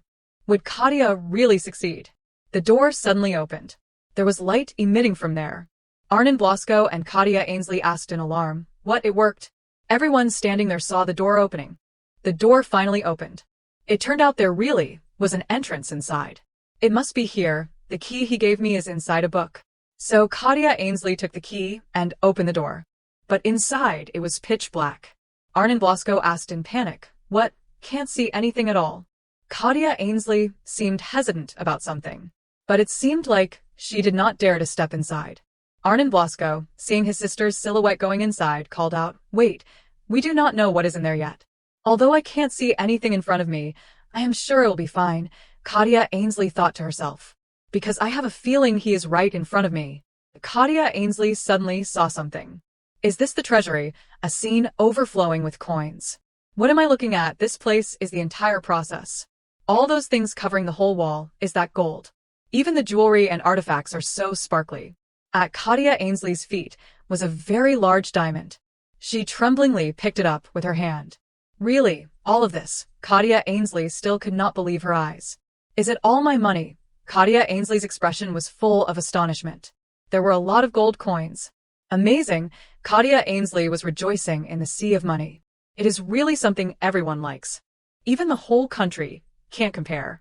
I can understand why the affiliated people are in such an uproar. It seemed like Kathia Ainsley discovered something again. She took out a pendant from her person. Does this ring? She suddenly noticed half of the name on the pendant had been erased. His name was here, and then it was erased. Could it be because the owner changed? On the pendant it was written, "Please state your name." Should I say my name? Kathia Ainsley wondered. Kathia Ainsley suddenly saw a letter on the glass cabinet. Welcome to becoming an official VIP member of Astroka Central Bank. Please always check your balance and manage your account at any time. Is this a list of almost all the accounts? Kathia Ainsley was astonished. Oh my goodness, I actually received such a great gift. Is this real? He must have seen something in me to entrust me with such a huge fortune. If so, my mission must be how to spend this money. This is all of Blasco's financial resources, right? If all the information from the past 10 years is fully preserved, there might be forces trying to eliminate or cover it up. I absolutely must not lose this. I will keep it in the rocket from now on, Kathia Ainsley thought to herself. Although I want to live here forever, everyone is waiting outside, so I have to go out now. But first, I need to take some emergency funds and some essential items. At this moment, outside the door, everyone was worried because Kathia Ainsley had not returned yet. So what does it mean 427-0401? Arnon Blasco asked. Werner Blasco replied, it is April 1st, 427, according to the imperial calendar. That was 10 years ago. Presumably the day the late Duke adopted Kathia, Werner Blasco said. Arnon Blasco felt extremely puzzled. He used the adoption date as a password. That seems a bit too loose, is not it? Besides the two of them, no one else knows this date. It is not a bad choice. Luth Blasco recalled that. That is the lullaby he used to sing to me when I was little. It is a song about Blasco's destiny. He meticulously planned everything and led that child all the way here. The door lit up again. Kathia Ainsley's figure appeared. I am back. Her face was full of excitement. She looked around. At this time, Sybil would be there. I passed, right? Kathia Ainsley asked in a daze. Sybil's face was swollen. Upon hearing the words, Miss, your test has been passed. Congratulations, Miss Kathia Ainsley. The paper also appeared on the glass door. The symbol also appeared. I passed. The little girl jumped for joy. At the paperwork office. Identification confirmation complete. Do you need anything else? Let me see the treasury statement for 34 years, from 403 to 437. That will take a little while, about 15 days. Is that all right? Kathia Ainsley agreed.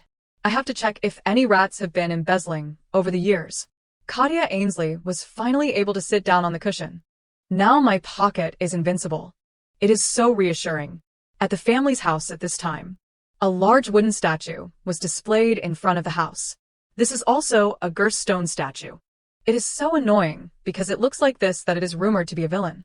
Arnon Blasco suddenly remembered. Speaking of which, I just remembered, did you place a stone statue in front of the door like a guard when you changed the treasury password earlier? Kathia Ainsley defended herself. It is to deter any intruders. You know, I was angry because I was tricked into thinking I was facing a wall. Jimmy and Parker said, come this way, miss. The door was already open. Inside the house with incredibly beautiful furniture. Miss, you worked hard on the inspection today. Margaret came out of the house. Please put the items you brought from the treasury here. They will be kept very safe, without any errors. Kathia Ainsley said sweetly, thank you, sister. Don't be so formal. Please get a good rest. If you need anything, just ring the bell. And Margaret. Suddenly, Kathia Ainsley gave Margaret a kiss. Miss, I am so touched. I am so grateful to Margaret for so many things. I must treat her better in the future, Kathia Ainsley thought to herself. I have safely received the treasury. Now there is only one more thing. Grandpa, I miss you so much. We will return to the long journey as we turn back. The music played. Why is that part we and not I? Did he travel with someone when he left his homeland? Next time I see him, I might have to ask him again. Now I have to start organizing. Because I have a place safer than the treasury. Kathia Ainsley took out the pendant. Evening in the bedroom. Kathia Ainsley finally finished packing. There is really no place like this that can be a warehouse. It originally had some things here, and it was not possible to bring things in or out, but now I can. Kathia Ainsley's footsteps became lighter. Our present is like magic. There is still no progress in Chapter 168. What conditions do I have to meet to unlock the new chapter? Finally, the belongings were neatly arranged. The basic cleaning is done. How much is this worth? These are magic tools worth a fortune at the auction. Kathia Ainsley suddenly had a thought. That is right, I have to bring it back. In her bedroom. It looks light, but why is it so heavy? I need a weapon sufficient for self-defense in emergencies. It would not be strange if an assassin were sent to deal with me. So Kathia Ainsley was determined to lift the sword, but it was too heavy. It made her feel extremely difficult. I have to strike a cool pose too. I will cut it in half. At this moment, there was a sound of the door opening. It turned out to be Arnon Blasco, who heard the noise and ran in to see, cutting what? Do you know how dangerous it is to swing a sword without wearing armor? You think wielding a sword is like playing with a toy. Why are you even bringing it out at this hour? 1224. Kathia Ainsley was scolded and felt scared. This is the upfront payment I am giving you, sister. Optional double attack power and level 5 permission to activate a defensive barrier in emergencies. It is the third masterpiece of the legendary blacksmith Yakin. It is rumored to have disappeared from the continent centuries ago. Don't tell me it is Kansword 3, that legendary sword, that is its name. You just have to make a contract. If you sign, all of Yakin's masterpieces, 99% pure magic stone, and pure mana water, I will give them all to you. Is that okay? Don't you feel bad about giving away such precious things? Of course, but I bet he would also want to give it to someone who needs it. No wonder. Arnon Blasco felt incredibly grateful to Kathia Ainsley. From the first time I met you, you have been just like my little sister. Sister, please sign it instead. It is a contract after all. Don't worry, Blasco will never betray a promise made with loyalty. Great, I like you the most, beautiful sister, alliance with Arnon complete. Can't we go home yet? Why? Margaret explained, when the nobles of the territory visit the capital, they are obliged to meet the emperor. Kathia Ainsley wondered, but I heard the royal family does not have a good relationship. Is that right? That is right. The imperial family and his maternal relatives, the Marquis Origin, are very wary of Blasco. Therefore, to control them, they are setting stricter standards. That is true. Blasco's influence is not just in politics and business, but also in the military, so it makes sense.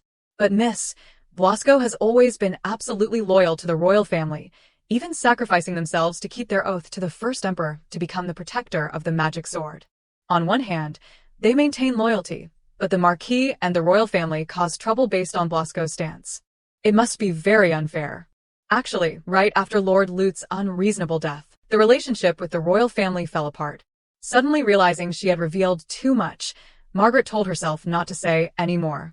Have you forgotten how furious the late Duke was 11 years ago when Lute died? Lute, that name sounds familiar. It is his second son who passed away, and the Duke's younger brother. Could it be that he was caught up in the schemes of the royal family and Marquis Origin? Then it is understandable why Blasco hates the royal family so much. Margaret reassured her, but do not worry too much, miss. Blasco is not such a weak family that they would succumb to the threats of the royal family. By the way, sister, who is this person named Lute? Kathia Ainsley asked. Margaret hesitated, not knowing how to answer. He was a very good person. He was upright, devoted to the family, and the most skilled swordsman. After young Master Lute died, the Duke seemed very different. They were originally very close. Margaret started rubbing her eyes because of the dust. Whenever I see you smile, miss, I remember young Master Lute. He had a very bright smile, just like you. Margaret suddenly thought, is that so? So please smile more, miss. It will be more comforting than anything in the world. That is not difficult at all. Kathia Ainsley felt so comforted. So everyone is getting ready to go to the Imperial Palace. Everyone is dressed so cool. Lute Blasco was looking at little Kathia Ainsley. The little girl looked incredibly adorable. Lute Blasco did not quite understand. Kathia Ainsley thought to herself, why are you smiling like an idiot? There is no need to be so unintentionally rude. Lute Blasco smiled gently and cheerfully. Just have fun, and do not cause any trouble, little orange. Lute Blasco patted the little girl's head. That is quite affectionate. It reminds me of Grandpa. Be careful, Kathia Ainsley said goodbye cheerfully. So everyone left. They hurried away, leaving me feeling a little lonely. Even so, it is all right. I have a schedule too. So, shall we depart as well?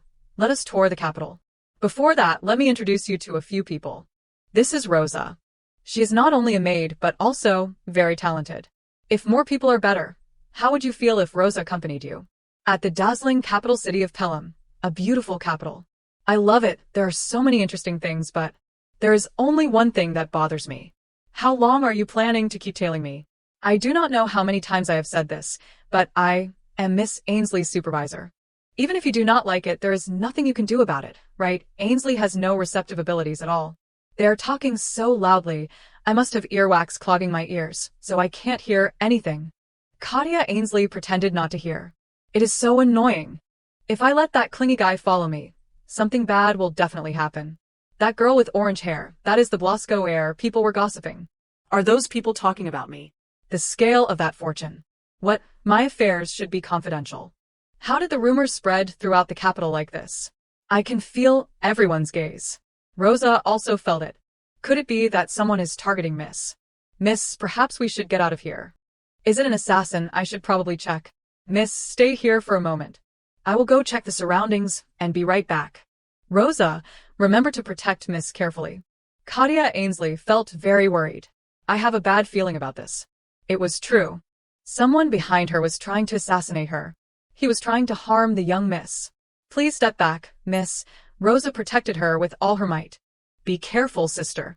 If Rosa gets hurt, what'll I do? Ainsley, are you alright? Sybil rushed over in a panic to check on her. His hand reached closer.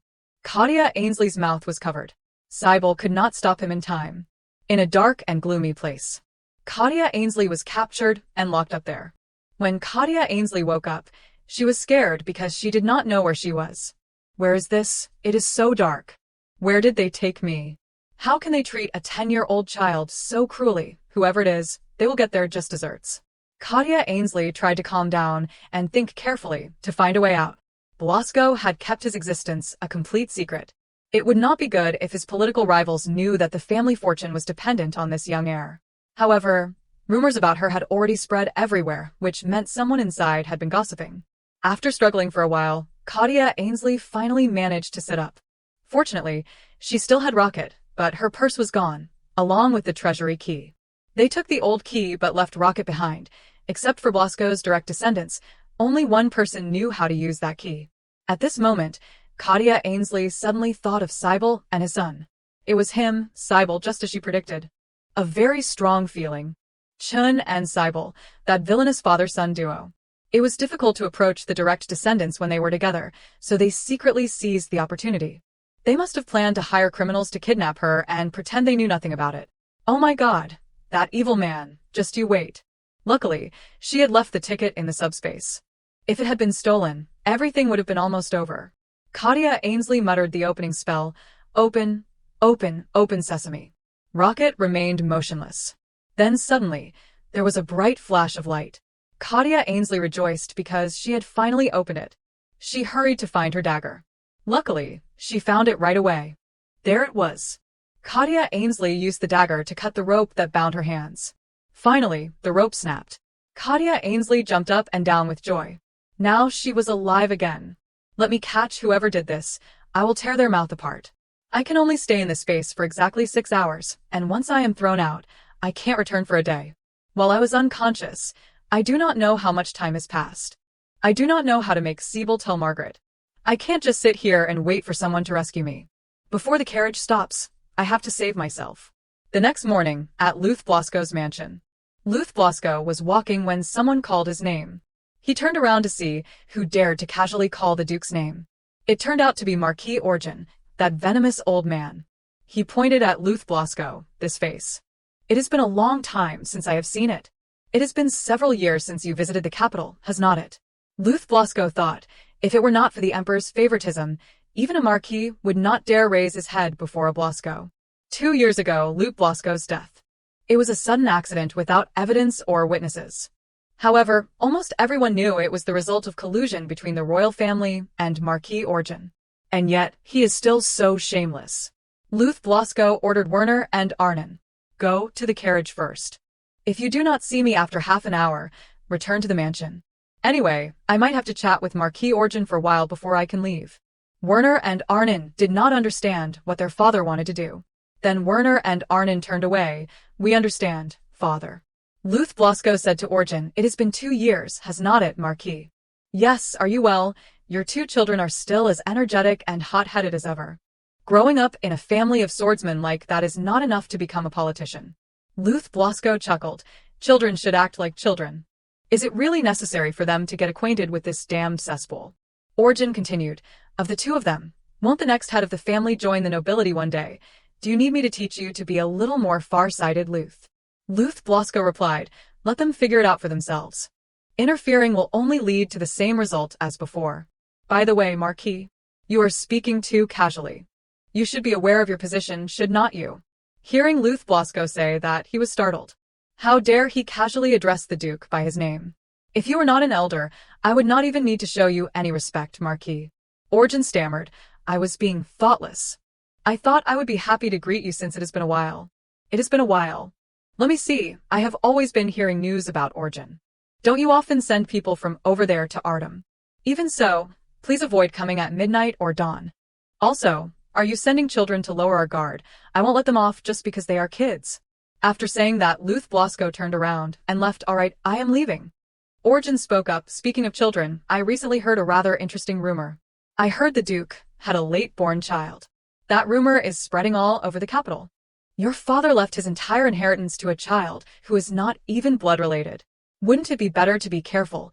In this bustling and treacherous capital, who knows what might happen? Word travels fast, does not it? Luth Blasco scolded Origin. Stop prying into other people's family affairs and worry about taking care of your alcoholic youngest son. Then Luth Blasco quickly left. At this moment, he felt uneasy. He guessed Margaret alone was not enough to escort her. Arnon shouted, Father, something's wrong, Kathia. Luth Blasco panicked. What? Sybil knelt down. I am so sorry, sir. While I was being careless, we were attacked by strangers and Ainsley disappeared. Hearing this, Luth Blasco became furious. He drew his sword and pointed it directly at Sybil. Are you complaining and praising yourself for your skills now?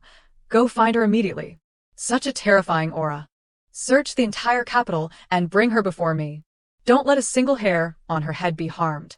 Inside the gloomy prison, Kathia Ainsley was captured. Her escape had failed. As soon as the carriage stopped, I jumped off, but who knew it was the destination?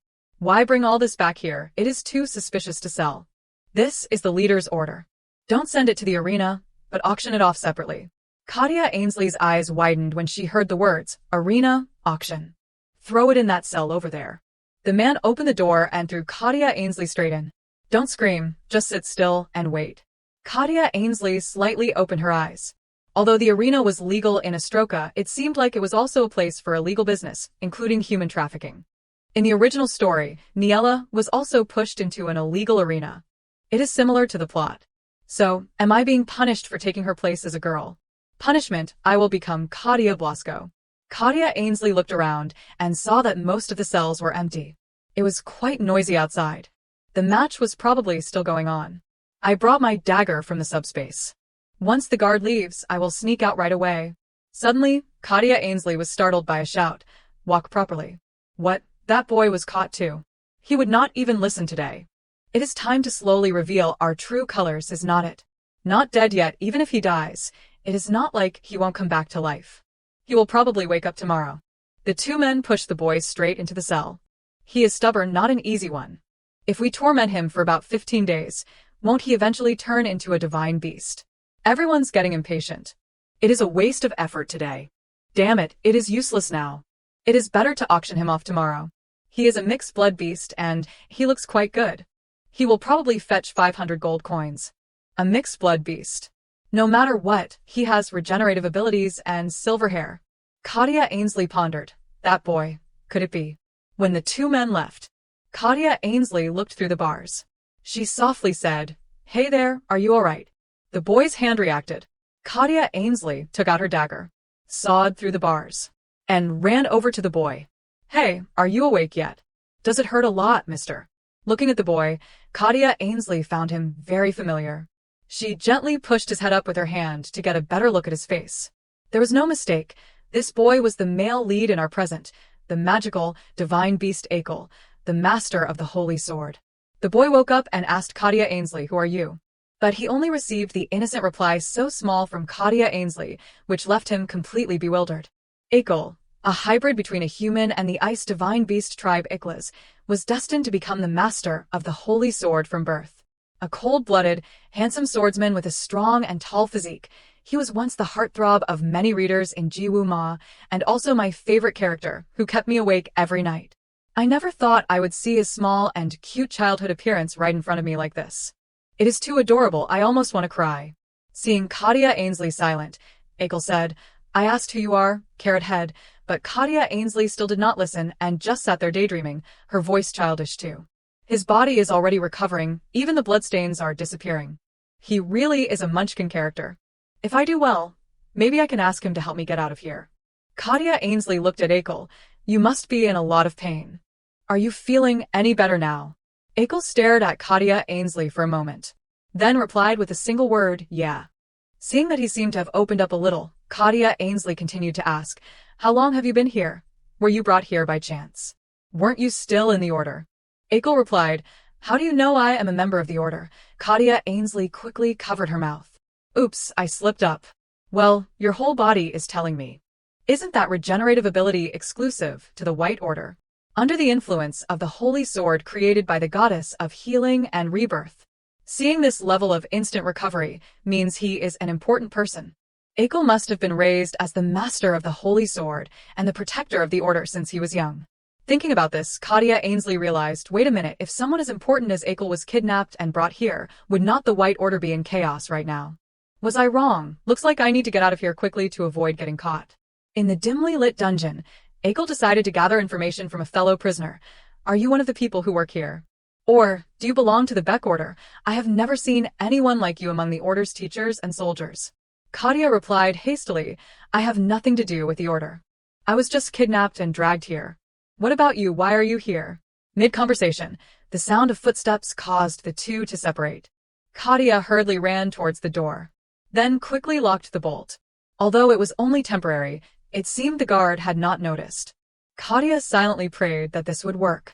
Indeed, he did not notice, just brought dinner, a few crumbs of bread, and gave them to the little girl. Here's your dinner. Don't waste it. You will need all your strength to survive tomorrow's match. Looking at the meager meal, Kathia suddenly thought about Blasco, realizing she was missing.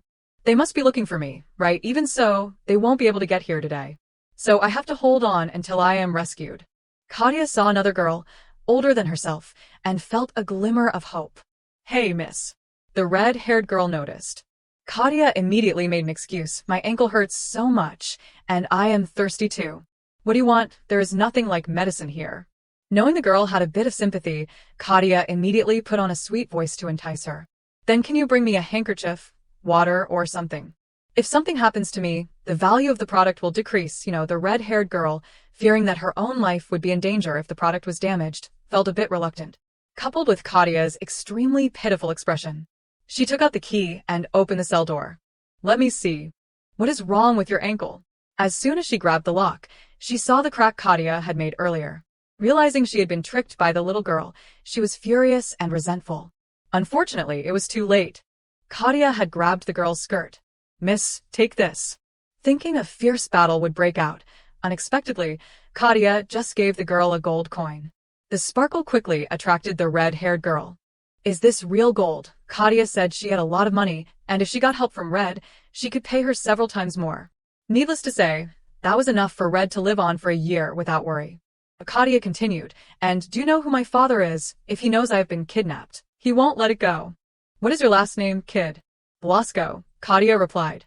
Upon hearing that, Red was so startled that she dropped the gold coin in her hand. Blasco, I have heard that name a lot. The most vicious nobleman, the violent Blasco. Once this place is discovered, everyone who worked here won't even have bones left. Have you heard about Savannah of Artem? Red shuddered at Katya's threat.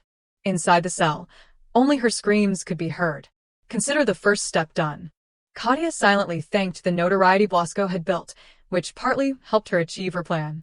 Another problem arose. Even though she could get out, Kathia could only leave alone, while Akel, being the arena's most popular product, would be discovered if he went with her.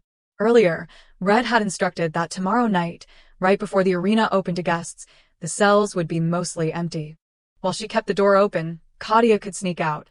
She was quite sad that she could not take Akel out with her. The following evening, the appointed time arrived. Katya's cell door was wide open. She looked around cautiously.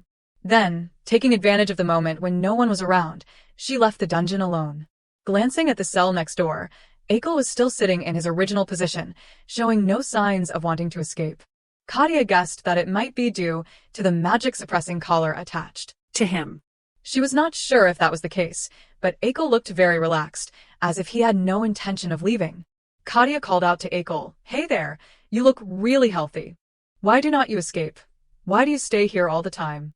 Akel chuckled and replied indifferently, just for fun. The morning shock hit Kathia right in the face. She was so surprised that she froze for a few seconds.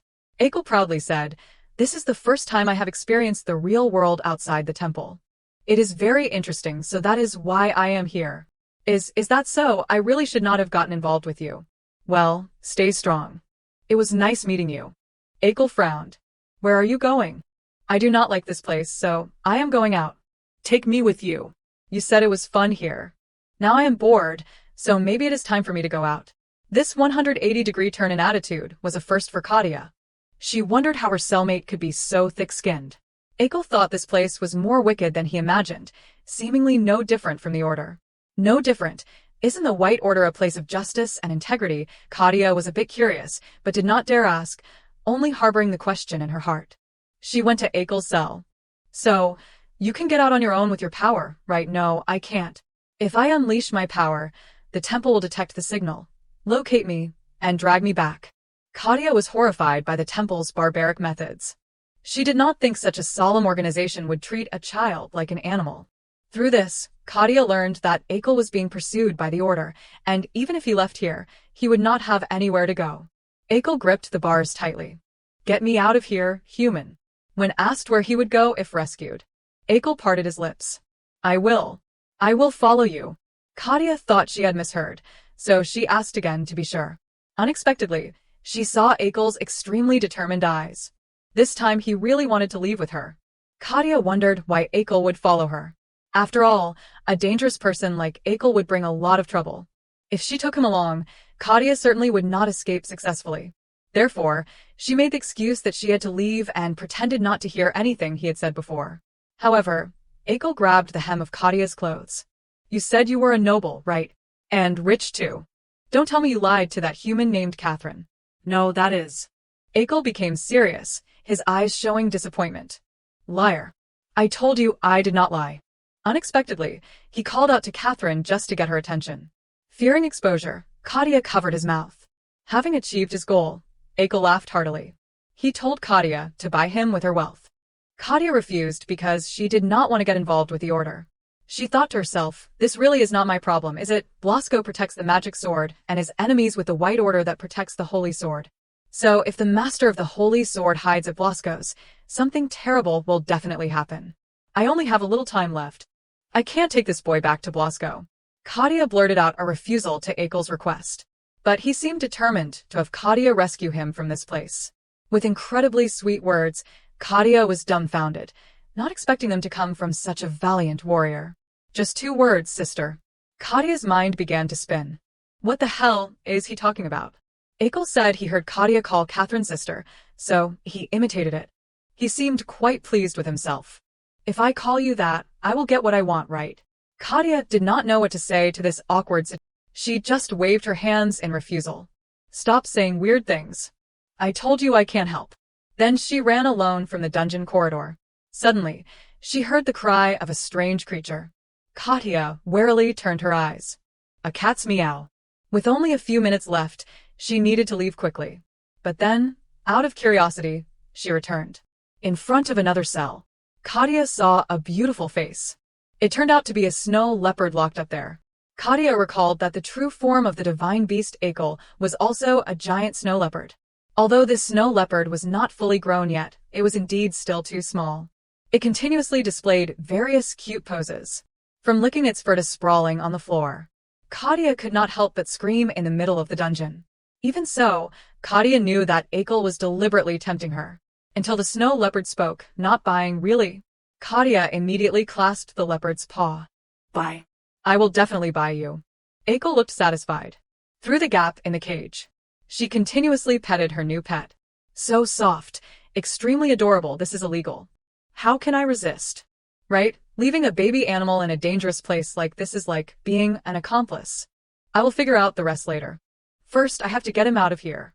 Come with me, little one." Meanwhile, in a certain cellar, bloodstains were scattered all over the floor. Werner and Arnon were cleaning up some unsavory individuals. They paused before a mystery. She said it has been a long time since she has seen that image again, right? Did no one stop him? Luth threatened the only survivor with his sword. From now on, you have 1 minute. If you answer honestly, your family, relatives, and the villagers in your hometown will be safe. You had better decide quickly, because Blasco has no mercy. The silence between the two sides lasted only 30 seconds. He trembled as he spoke. The arena. In the entertainment district south of Central Palame. In the basement. Luth roared. Who was the mastermind? I do not know. The client's identity is confidential. He immediately pressed his sword against the man's cheek.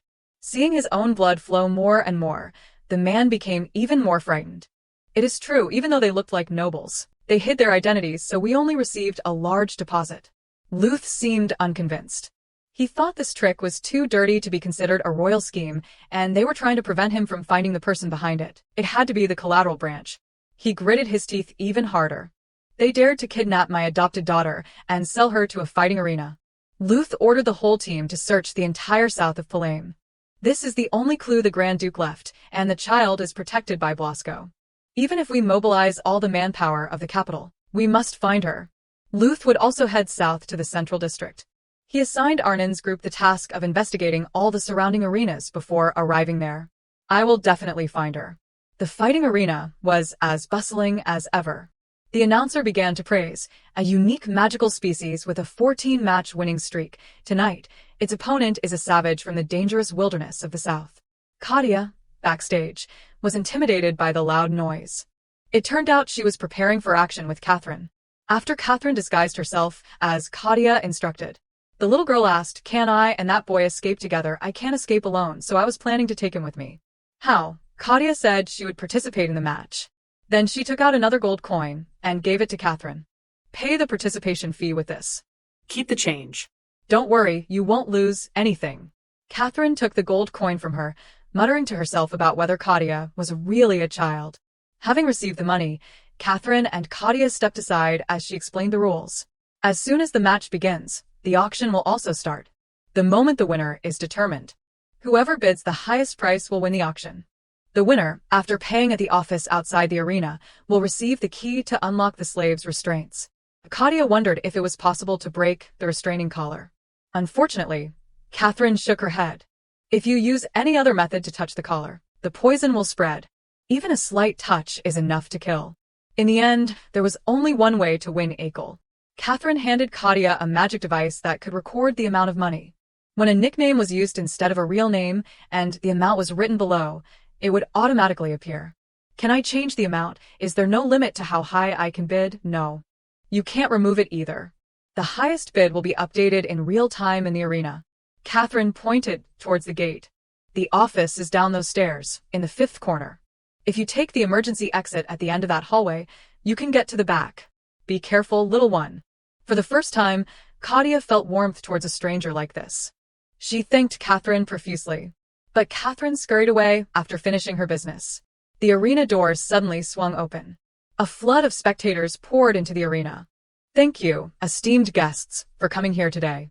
Especially today, we will hold an auction to commemorate the final match of the White Divine Beast. We hope you will be interested and participate actively. One of the arena doors opened slightly, releasing a strong wave of murderous intent that made the entire audience gasp. This burly butcher was Heiress's opponent. Kathia, in the stands, anxiously searched for Heiress. He was quickly thrown down. With the most brutal methods, Heiress could not even lift his face to look at her. Kathia pursed her lips tightly. Are you out of your mind? How can you treat a child like that? Just you wait. When I get out of here, I will report this whole place.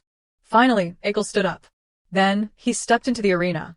His snow-white hair fluttered in the foul-smelling wind. The spectators near Kathia began to stir. I want him so bad. Can a divine beast maintain its human form for so long? Looking at that color, could he be from the Heiress tribe? Keeping him by my side must be interesting. Kathia did not have much sympathy for this kind of beast, but she could not do anything more. After the whistle blew, the match between Heiress and the butcher officially began. With his muscular strength, he charged forward with his massive axe.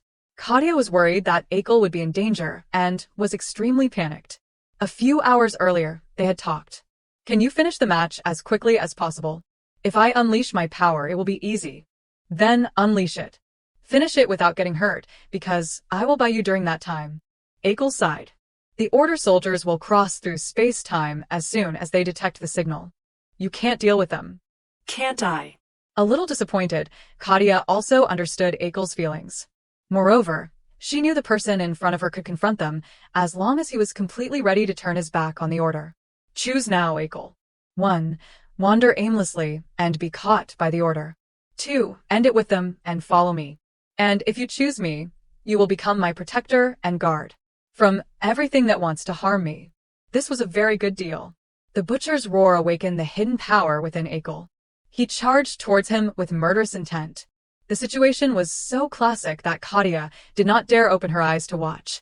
Suddenly, the entire arena became silent, without a single sound. Kathia slowly opened her eyes.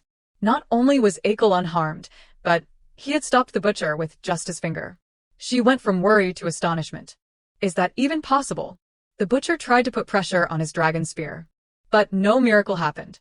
In fact, due to the excessive pressure, the spearhead was destroyed. A white mist spread around Akel. This was the white aura possessed by snow leopards. After one stomp of his foot, cracks appeared on the arena floor. What was that? So awesome. Everyone gasped at Akel's impressive power. Moreover, they realized his identity as the ice snow divine beast. The entire screen began to flash with numbers. The number quickly reached a certain threshold, and Kathia suddenly remembered and guessed that it was only 300 gold coins. Unexpectedly, reality crushed the little girl. The auction screen had reached 700 gold coins, far exceeding Kathia's expected number. The first shock of her life forced Kathia to be more alert, and the little girl hastily joined the auction. But with limited funds, Kathia decided to play a trick by only raising one coin above the previously displayed number. Suddenly, the chuckles of the uncle wearing a scarf next to her attracted Kathia. This uncle had just laughed heartily, peeking at his bidding board. Kathia was shocked because the old man also wanted to participate with the number 800 gold coins. Only now did the little girl realize that this uncle was the culprit, newly rich but not knowing how to spare money. Kathia had no choice but to offer a higher price, and the chosen number was 810. Kathia thought that no one would be able to keep up with her with this number. However, man proposes, God disposes. The number displayed on the board was far beyond Kathia's imagination. It went from 900 to 1,000. Finally, it closed with the exact number of 1,200. Kathia was completely stunned. Should she just give up on buying? Akel, you really are a high-priced kid. The butcher rushed towards Akel once again, this time choosing to attack directly. Akel created a golden halo on his hand. Then he took out a lightning sword from within that halo. It is known as the Holy Sword Helia, one of the masterpieces in the Weapon Empire. Kathia finally realized that the unleashing of power Akel had mentioned was the sword just now. She feared that this would cause those who knew the sword's identity to lurk around. Fortunately, they only focused on observing this battle. Akel immediately pointed his sword towards the butcher. The uncle sitting next to Kathia showed a very strange expression. It seemed that this person knew more or less about the holy sword. Kathia feared that the uncle knew about Akel's true identity, which was why he spent so much money. What was even more concerning was that Kathia worried he would torture the snow leopard Akel like an ordinary animal. Therefore, the little girl lifted her pen once more. On one side, Akel wounded the butcher. On the other side, she had to ponder the bidding price. Until the butcher truly died miserably under Akel's blade. He completely won. Moreover, he made the entire audience excited, and the auction also ended. And the highest number would be displayed on the central screen in a few minutes. The lucky player named Millionaire Yellow Orange owned Akel with a bid of 2,000 gold coins. It was not too surprising that Akel's owner was Kathia. I did it. Finally, large and small magic circles appeared continuously in the middle of the stands. The confused audience did not know what these were for. Kathia knew better than anyone that it was a sign before the appearance of the order. Pressure poured onto Akel. A blinding flash of light was shot towards the magic circle, accompanied by crystal stones around it. As a result, it completely destroyed the instant teleport gate. Akel returned with a bright smile. The bracelet that had restrained him for so long was also broken. Akel was now like a tiger with wings. He looked towards Kathia in the stands. She shyly hid her awkward expression. Right, She must have successfully bid. There is nothing more to think about. Come here, my 2,000 gold coins. With his power, Akel created countless ice stairs. Then, he leisurely stepped onto them. Step by step. He headed towards the little girl Kathia. Akel returned to the form of a snow leopard and leaned into Kathia's arms. Got you. That is great. The door to the arena office suddenly burst open. The owner panicked, thinking a thief had broken in. Unexpectedly, it was just a small girl. Kathia came here to pay after winning Akel. The incredulous owner hurriedly checked the list, not thinking a child still smelling of milk would win the bid. Seeing that, Kathia showed the owner her display board.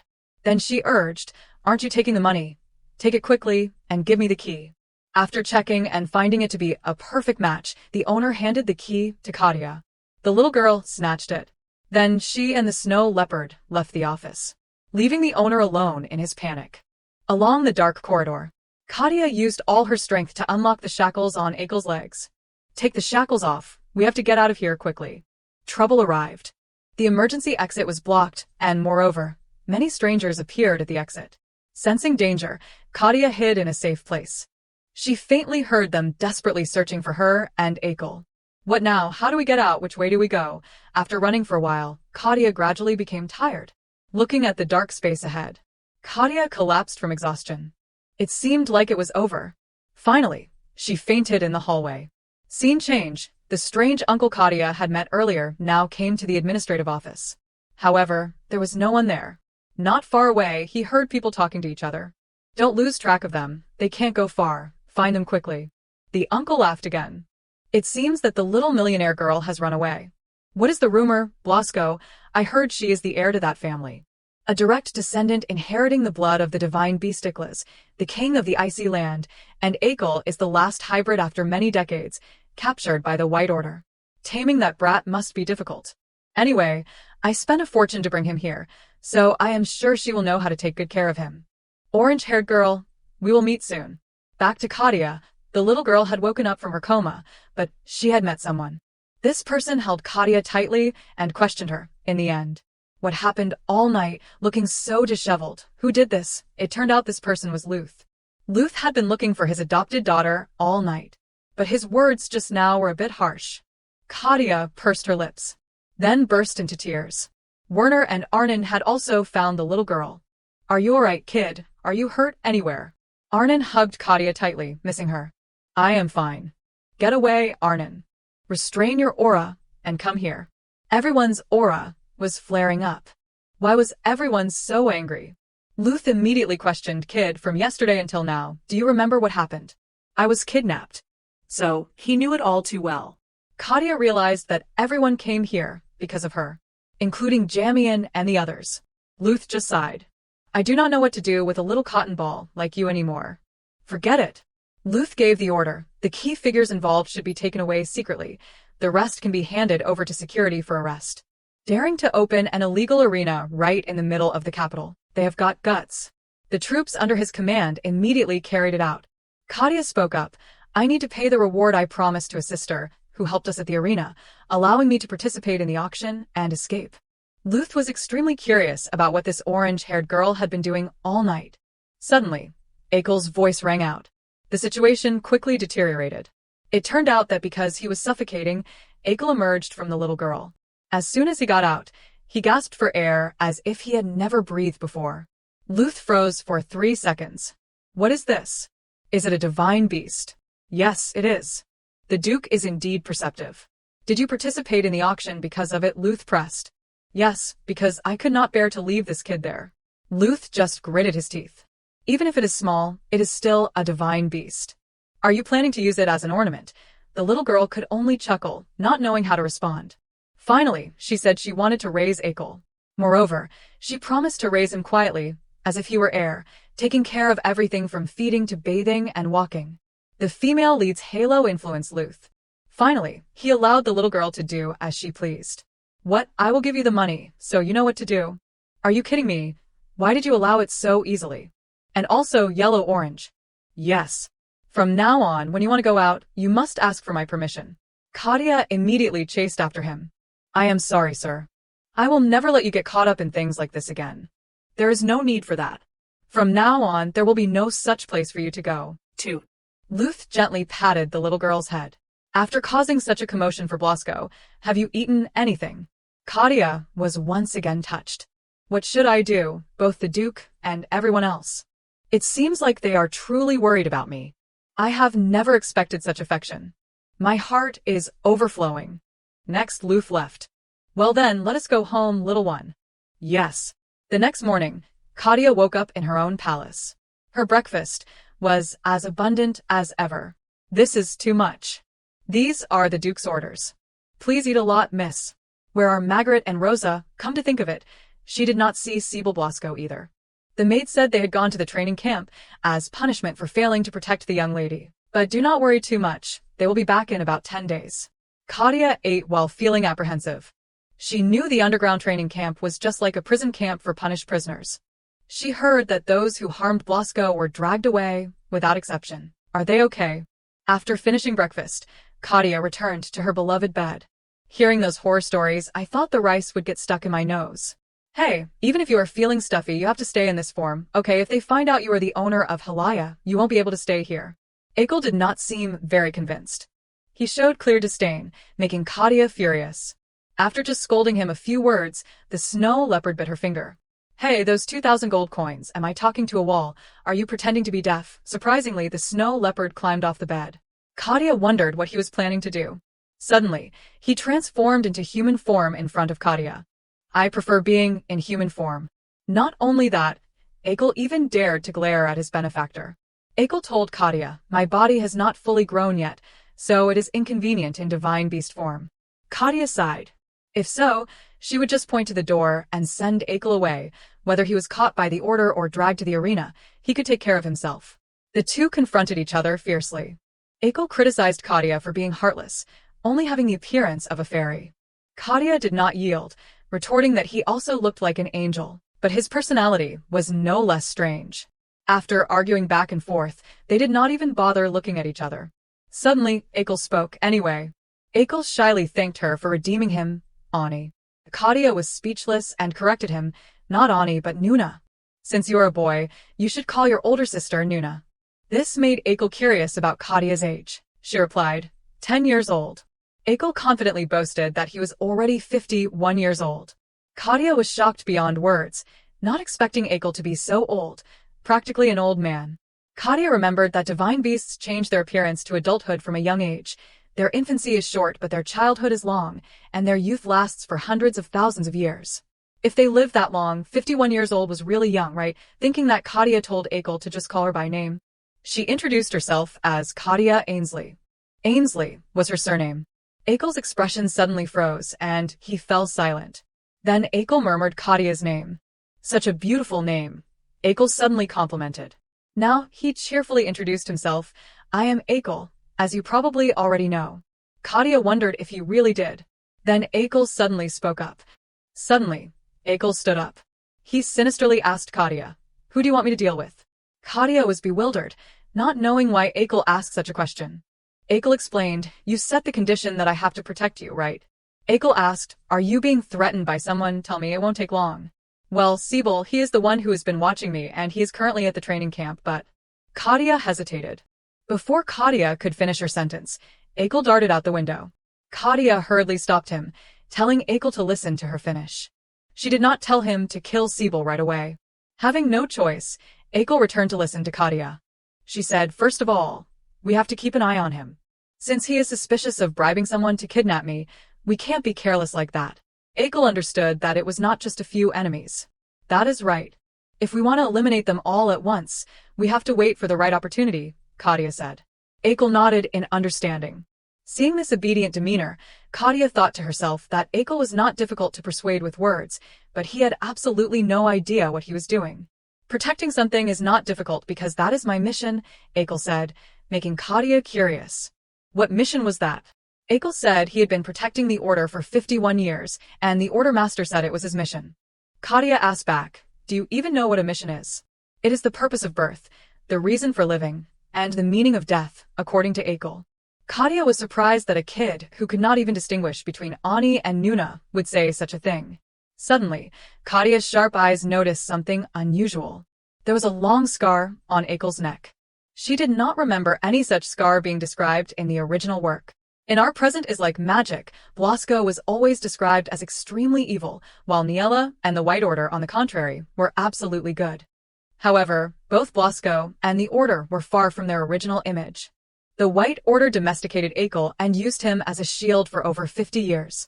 Kathia called out to Ekel, then gently got out of bed. She smiled and said, "Let's be friends." Ekel did not quite understand. Kathia explained that being friends means always being there for each other when lonely, sharing sorrows and joys, and always helping each other in times of trouble. So friends are always by each other's side. Ekel wondered if it was always, forever like that. Kathia thought, if they did not betray each other, it would be about that long. Then it is fine, Ekel agreed. Kathia saw his mood seemed good too. They shook hands and promised, "Let us live in harmony." Kathia secretly rejoiced that from now on, she would be the childhood friend of the male lead. It was late at night. Kathia lay down in bed and wished Ekel good night, reminding him to transform back into a snow leopard in the morning. Ekel also lay close to Kathia, saying he wanted to sleep there, making Kathia startled. She pulled the blanket towards herself and refused because men and women should not sleep together. "My sleeping habits are bad," she excused herself. Ekel sulked and complained, "But you just said we would always be by each other's side." Kathia retorted irritably, "That is not what I meant, you brat." Ekel sulked even more, calling Kathia a liar and a deceiver. So Kathia successfully made the snow leopard sulk. Having no choice, Kathia compromised, but she had a condition. "In return, even if you get kicked by my feet, you can't blame me, okay?" Hearing that, Ekel immediately cheered up. He excitedly replied, "If that is the case, I will turn my forelegs back to normal." Kathia was exasperated. What did I pay 2,000 gold coins to keep by my side? Late at night, in the quiet, Kathia was sound asleep. Suddenly, the necklace on Kathia's body shone brightly. The heat woke Kathia up. She was surprised to find that the gem on the necklace had opened. Moreover, it shone intensely. Kathia looked around and found that it was the typewriter that was glowing. She looked at it in surprise. A screen appeared displaying the words, "Do you want to continue?" Kathia wondered if it was.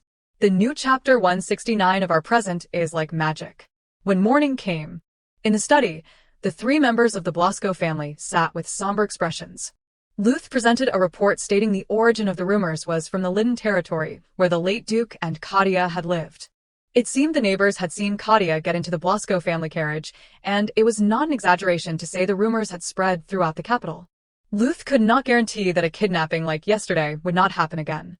Arnon spoke up, therefore, the best way is for Kathia to quickly take the Blasco name so she can officially receive the family's protection. How about postponing the exam schedule and reducing the difficulty? Although I know the collateral relatives will object, they really are not reliable at all, Arnon suggested.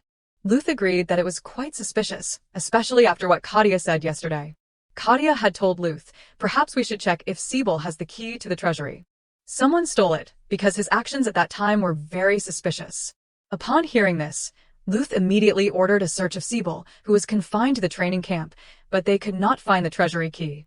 His recent actions had not been suspicious, but Kathia would not have said such a thing without reason. Luth suggested that they replace the supervisor first. All authority over the magic stone import business, currently managed by Chen Blasco, would be transferred back to the main house. The other two were visibly delighted upon hearing this.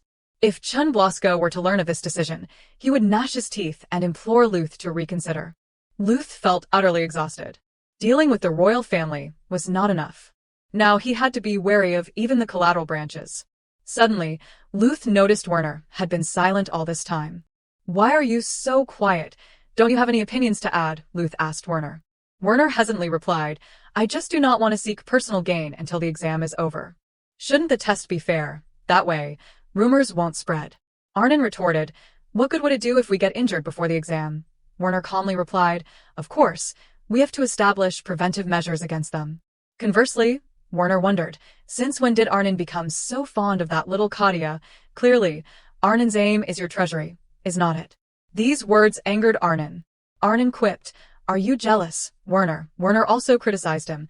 "How could you think of exploiting that little girl? You have such a wicked heart." "What wicked heart? I like her because she is smart, cute, and well-behaved."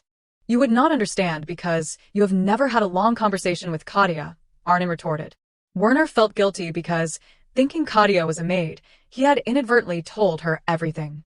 Of course, Werner did not dare to tell the truth directly, so he stammered. We share many secrets, certainly more than you. Arnon continued to prod. Really, that little puppy even kissed me. Hearing this, Werner's jaw dropped. Arnon was smug, thinking he was the only one in the house Kathia had kissed. Werner said, so what? I am just pointing out your different attitude from bribery. Luth, sitting beside them, was bewildered. Do they usually argue this fiercely? The two were still bickering. Arnon pointed directly at Werner.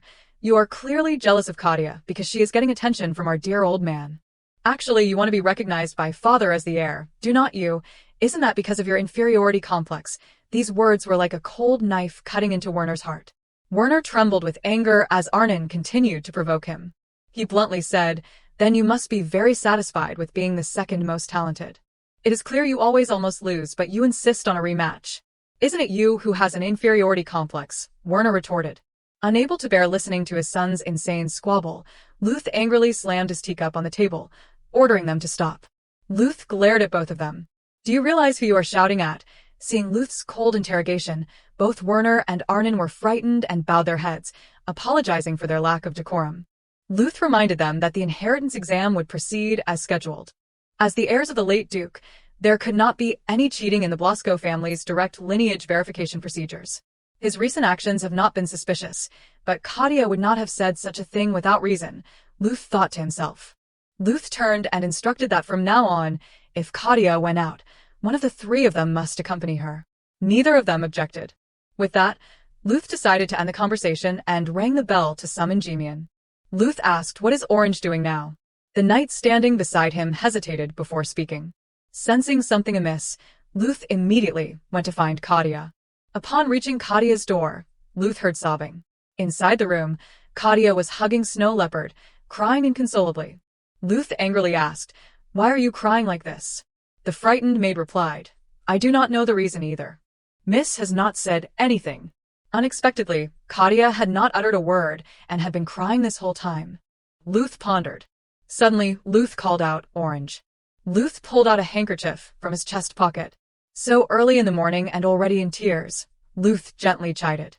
As he spoke, Luth vigorously wiped Kathia's face, shocking the maid to the point of intervening. Kathia had absolutely no idea what was going on.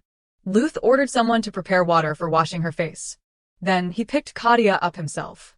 He carefully took care of Kathia, telling her not to let her nose get stuffy, and washed her face. The maid was surprised at Luth's apparent parenting skills. After a while, Kathia was clean. Kathia shyly apologized for wiping her nose on Luth's hand. He did not deny it. Luth returned to the main topic. Why were you crying? Did you have a nightmare? No sooner had he mentioned it than Kathia's eyes welled up with tears. She clutched the corner of her dress, trembling, and said, that was not a dream. Someone actually died. Luth seriously asked who it was. As far as he remembered, none of those sent to the training camp had died. The maid standing by explained, Miss must have thought it was real because the nightmare was so vivid. Instead, why do not you take her for a walk, Duke? Luth wondered why him. The maid firmly replied, because Miss is crying, sir. You could have taken her out yourselves. Luth glanced at the group. Jimian whispered to the knight, how can Luth be so cold and heartless? Of course, he heard it and indignantly said, you think I would do that? How absurd. Mind your own business. Do your job immediately. At the greenhouse in the garden. Despite his refusal, Luth ended up carrying Kathia for a walk. He had not expected to be stuck with her again. He had just given her a bath, something he had never done before. Suddenly, Snow Leopard Aki rushed forward and gnawed at Luth's trousers. Kathia quickly said, Aki, do not bite the Duke. At this point, Luth's expression could not have been worse. He thought Kathia is very different from usual today. What can I do to help her unwind? Luth used his strength to open the greenhouse door. Kathia was surprised to be brought here. Inside was a scene of extravagant splendor. Luth said that everything inside belonged to Kathia, and he told her to take a look around. Kathia asked uncertainly, all of this? Luth explained that it was part of the collection of artworks that the late Duke had bequeathed in her name. All of them were famous paintings of great value. At this point, Kathia was completely captivated by the things before her eyes. Luth thought to himself, fortunately, she is easy to please. Suddenly, he thought, if someone offers her money, she won't be snobbish, but she might follow them because she is fascinated. Kathia suddenly exclaimed, She ran towards Luth and called out to him. I want to look more closely at the painting up there, Kathia said, pointing in that direction. Kathia reached out her arms and looked at Luth with bright eyes. He wondered, does she want to be picked up? Looking into Kathia's pure, bright, and innocent eyes, Luth felt a sense of nostalgia. Unable to resist her cuteness, Luth bent down and lifted Kathia onto his shoulders. Kathia happily directed Luth to the painting. She felt it was truly a masterpiece of the era. Seeing the painting Kathia pointed to, Luth was a little stunned. In the painting was a radiantly handsome young man. This face was probably Luth himself. Kathia praised, this person is so handsome, this is definitely the best painting here. Seeing this, Luth suddenly remembered something. He had not expected it to be hanging here. Kathia curiously asked, the painting looks so old, but why are you still the same? Did you use an elixir of immortality? Luth wondered, does it really look that much like me? Kathia asked, puzzled, isn't it exactly the same? It is me. Luth laughed self-deprecatingly. Indeed, there can't be two people like that in the world. Kathia asked, how old were you then, Luth? Luth guessed, probably 27. He thought to himself, I need to divert her attention. There are more things in the family history exhibition room.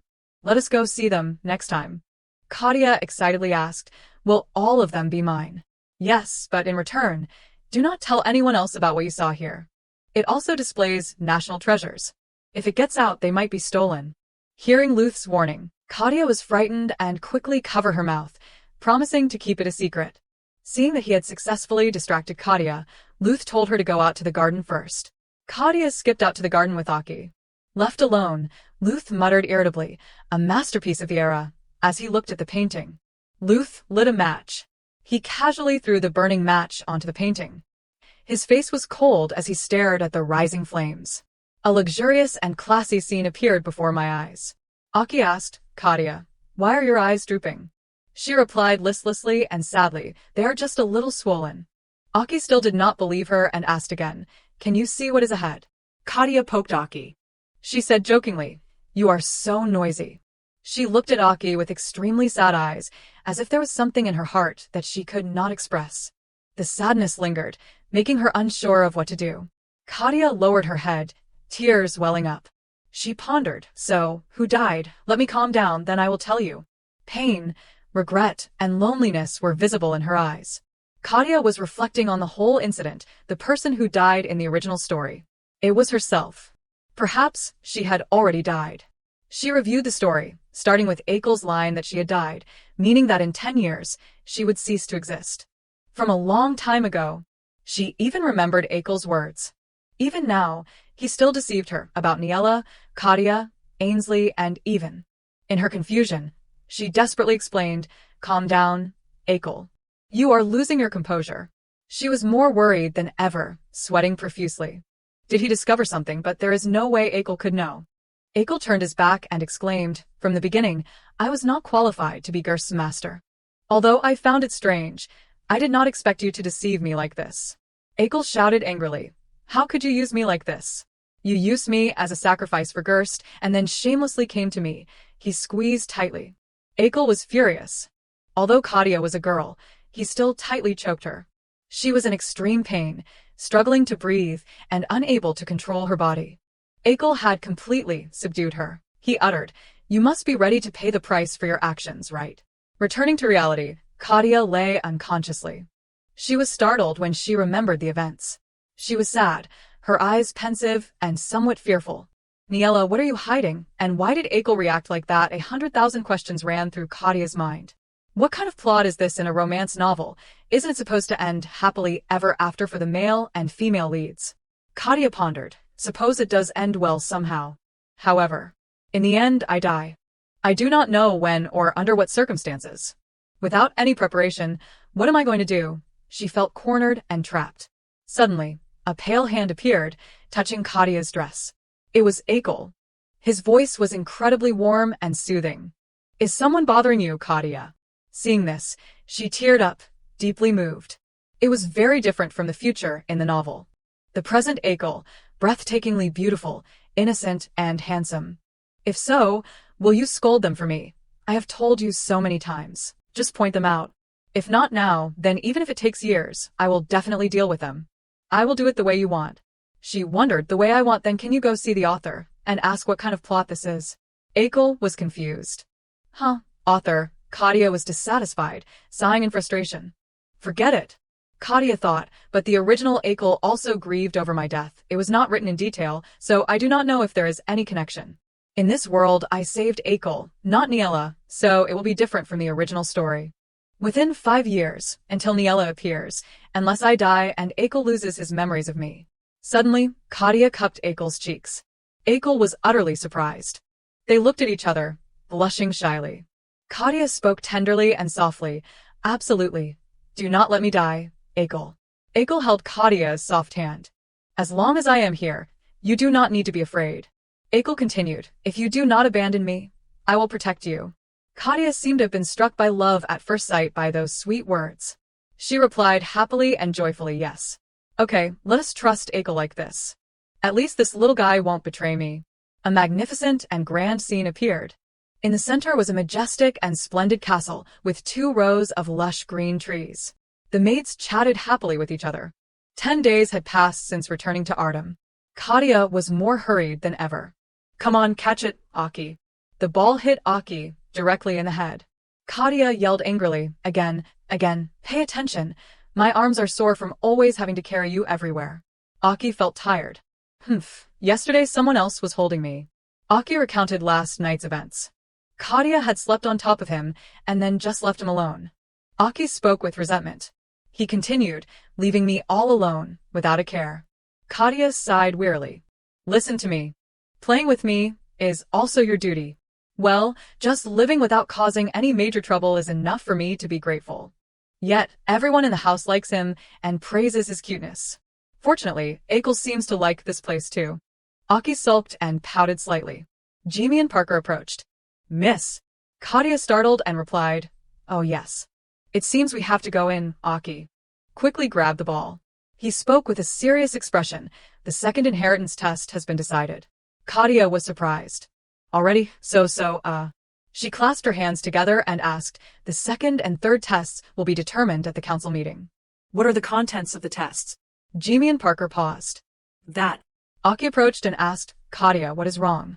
Suddenly, Kathia was extremely frightened, her face filled with panic and worry. She was so scared that she started to cry.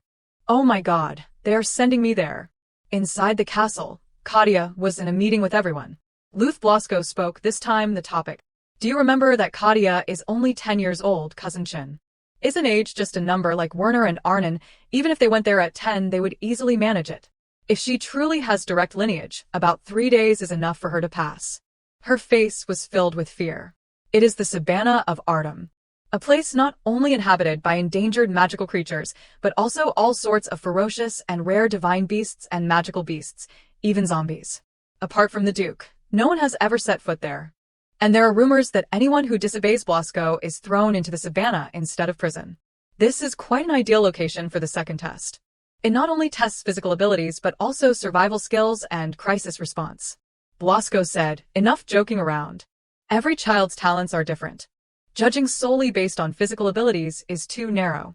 Look, those kinds of kids are a dime a dozen. Suddenly, Kathia raised her hand high to speak. Blasco was startled to see her raise her hand.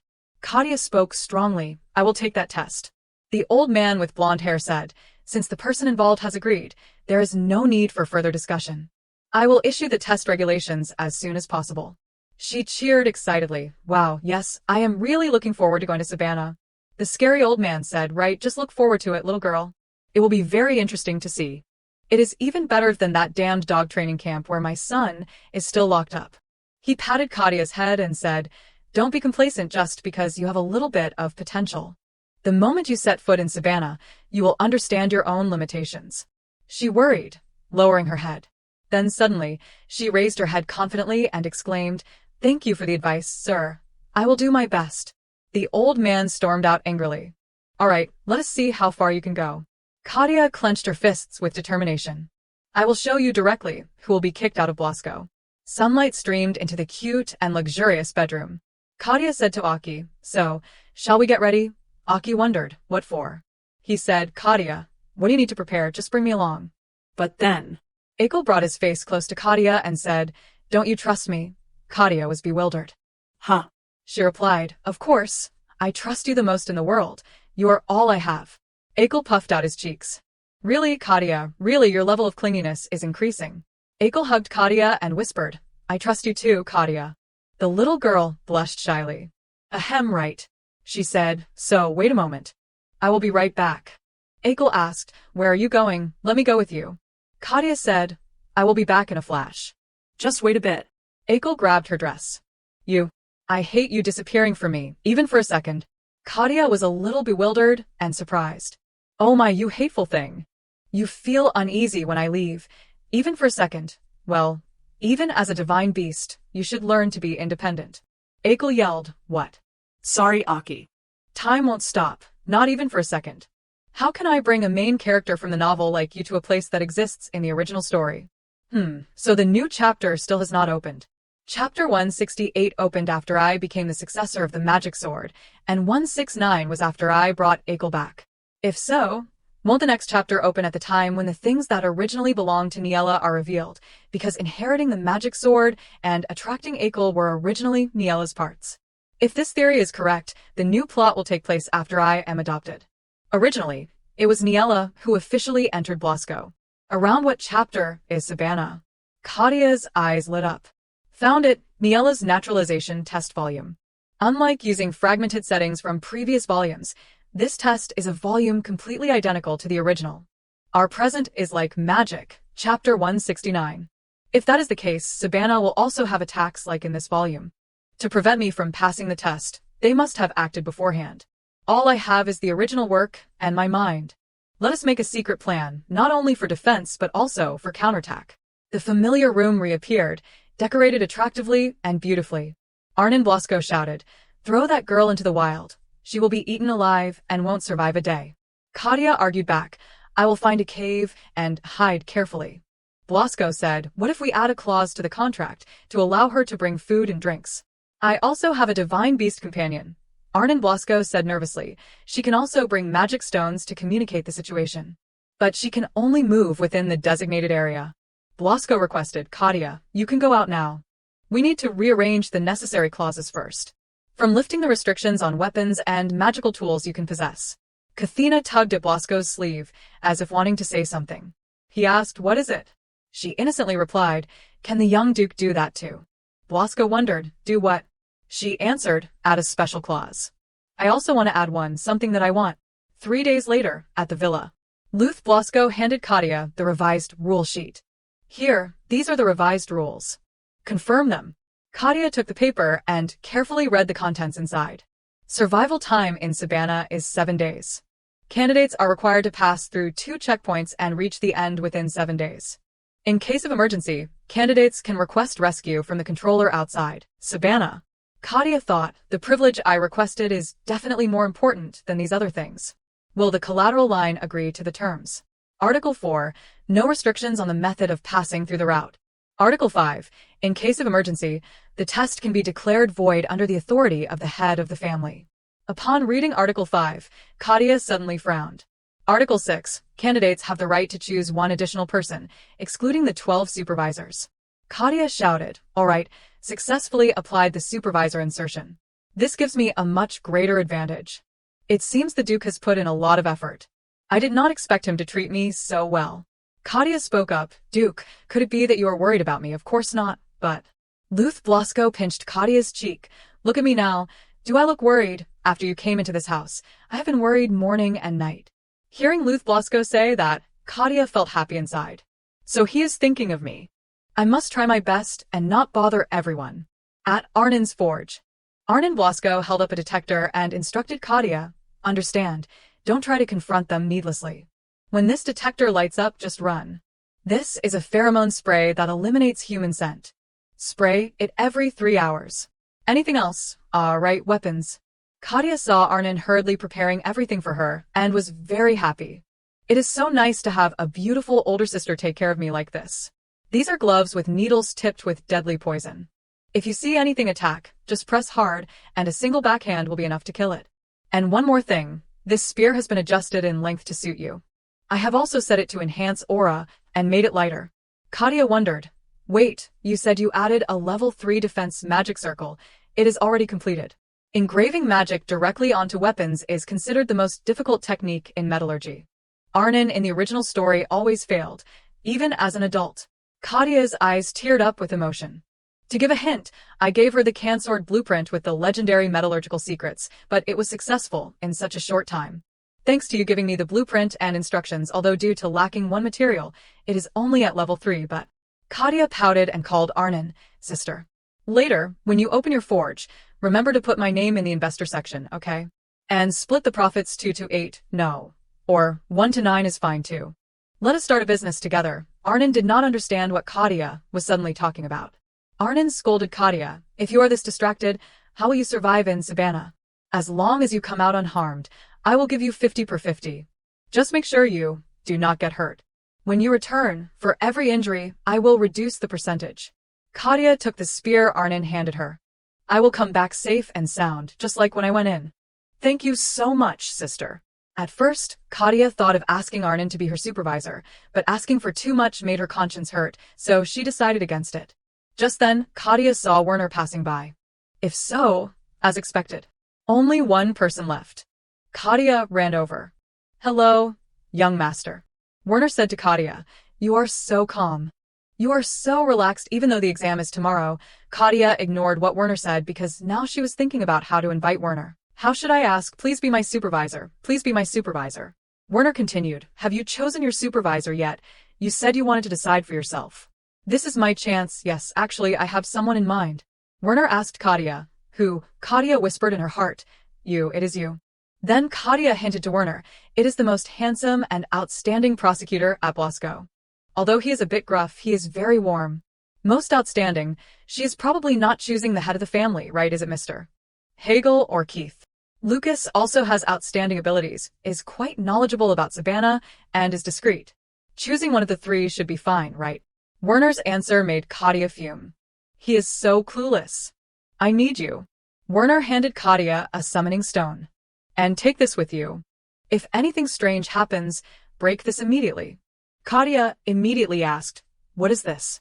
A summoning stone. If it is broken, it will activate instantaneous teleportation. Kathia happily cherished the summoning stone. Wow, so, does that mean he will come save me as soon as I am in danger? Werner continued, if possible, do not even think about using it. It is only for the worst-case scenario. Keep it a secret from Arnon and the head of the family. Be careful not to let the collateral line find out. Kathia thanked Werner after hearing this. I thought he still did not like me, but he is helping me like this. If I have a summoning stone, I do not necessarily need Werner as my supervisor. So, according to the nominations, Kathia immediately went to ask Lucas, a knight belonging to Blasco, which surprised him. You want to ask me to be your supervisor? Yes. While I am taking the test, I want you to be nearby observing the other supervisors, especially the mage who manages Savannah. I hope you do not think that is just the grumbling of a child. Although Sir Lucas is a minor character who only briefly appears in the original story, he is an upright and discreet knight. The original protagonist, Niella, was also the only person in the story who did not show any goodwill or malice. To entrust this important role, I need a trustworthy person who is impartial. For my safety, if you can protect me, I will reward you with anything. Lucas looked at Kathia for a moment, and accepted. I will obey you. I do not need any reward. I have settled in Blasco for a long time, thanks to Sir Heiress, who once saved my life. Since you are the successor that Sir Heiress personally adopted, although I do not know why you chose me, I believe there must be a reason. Kathia's sparkling eyes looked at Lucas. Thank you. I will never forget you helping me. The next day, all preparations were complete. It was time for Kathia to face it. Before leaving, everyone prepared many things for Kathia. Miss, this is a fire attack stone. If you hit any rock with it, it will explode. This is a poison discriminating slime. If you happen to pick up something that looks like a mushroom, remember to let it try it first. And this is a sleeping bag with a warming spell. I deliberately ordered the extra small size. Kathia struggled to receive each item, because there were so many. Thank you, everyone. How can I carry all this? Suddenly Luth appeared, and took all the items from Kathia's hands. Give them here. Put them back in the backpack. I have enchanted it with a spatial expansion spell. Put your hand in the backpack and shout the item you want to find, and you'll be able to get it. Luth put a hat on Kathia's head. The sun on the prairie is very strong, so you must wear a hat. If anything happens, call Lucas to rescue you immediately. Don't be foolish and try to endure it, understand? Kathia looked at Luth with affectionate eyes. Yes, I understand. Just think of it as going on a picnic or something. I am only worried about these things. Oh, and Duke. Before Luth returned, Kathia handed him a key. Oh, Duke here. The key to the Astroka Central Bank vault. I have reset it. All deposits and withdrawals from the vault are from the years 403 and 437. No matter how I think about it, it is very strange. Who exactly kidnapped me in the capital? I absolutely do not underestimate or antagonize the Blasco collateral line, but I think we should consider the worst-case scenario. Kathia remembered the day she was locked in the dungeon. What happened to me is not important, but this is the credibility of the direct line, so from time to time, you only check the overall vault details, so. Suddenly Luth pinched Kathia's cheek again. What about you? Go on. We will talk about the rest when you get back. And I will make good use of this key, do not worry. Kathia cheerfully replied, yes. It is time for the second exam. Let us go. Going deeper into the forest, Kathia looked around. The supervisor and controller are waiting at the exit of the prairie, right? I am glad they're not inside Savannah. Kathia reminded Akel, slow down. If we go through right away, it will be suspicious. We have to kill time leisurely before we can go. It has been a while since I wanted to stretch my body. Kathia continued, it is okay to go easy, but killing those animals is not allowed. They are the Duke's favorite pets. Although Niella safely passed the test, her position dropped even further due to killing the animals in Savannah. My goal is not just to pass the exam, but to gain something from it. Let us treat this crisis as an opportunity to secure my position. Akel said to Kathia, I am not going to kill any innocent creatures anyway. Kathia replied, good. Let us pass peacefully, and then you will make new friends. Akel suddenly stopped. New friends? Do you need more friends besides me? Kathia looked at Akel. The more friends, the better. Oh, and if you find any mutated species, let me know before attacking. As soon as she finished speaking, Kathia exclaimed, this is the entrance to Savannah. A white ray emanated. Kathia closed her eyes in fear. Oh my god. Mutated species were flying around in the sky. This is the real Savannah. The Duke said it is an artificial space employing 12 high-level mages from the Magic Academy. It is Astroka's true magical treasure trove. He has super scary hobbies. Akel felt unwell and called out to Kathia. Everything in front of me is spinning. Am I poisoned? Kathia immediately said. It is because of the heat. Akel lay down and thrashed. I want to go out. I do not want to stay here anymore. Kathia gently said to Akel. No, we have to stay here for at least 5 days.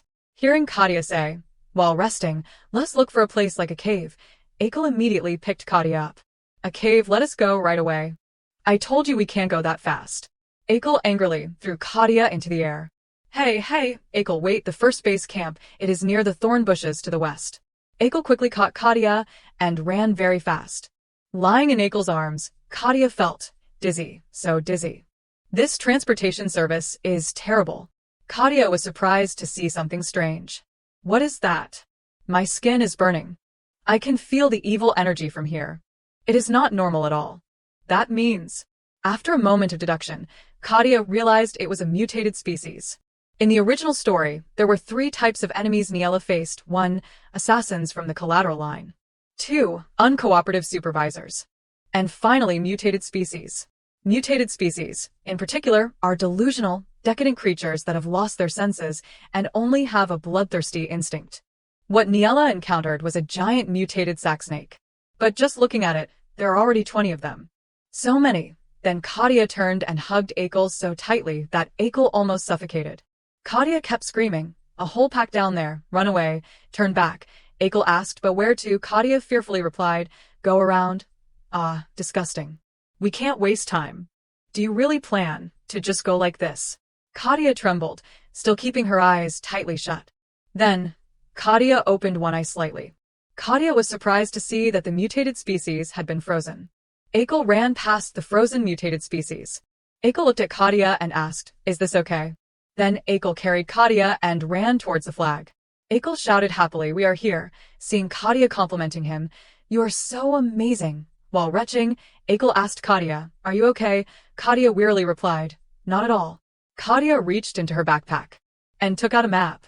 Kathia exclaimed, a distance that normally takes half a day, now only in 10 minutes. It is a waste not to get motion sickness. Route passed. Freezing variant.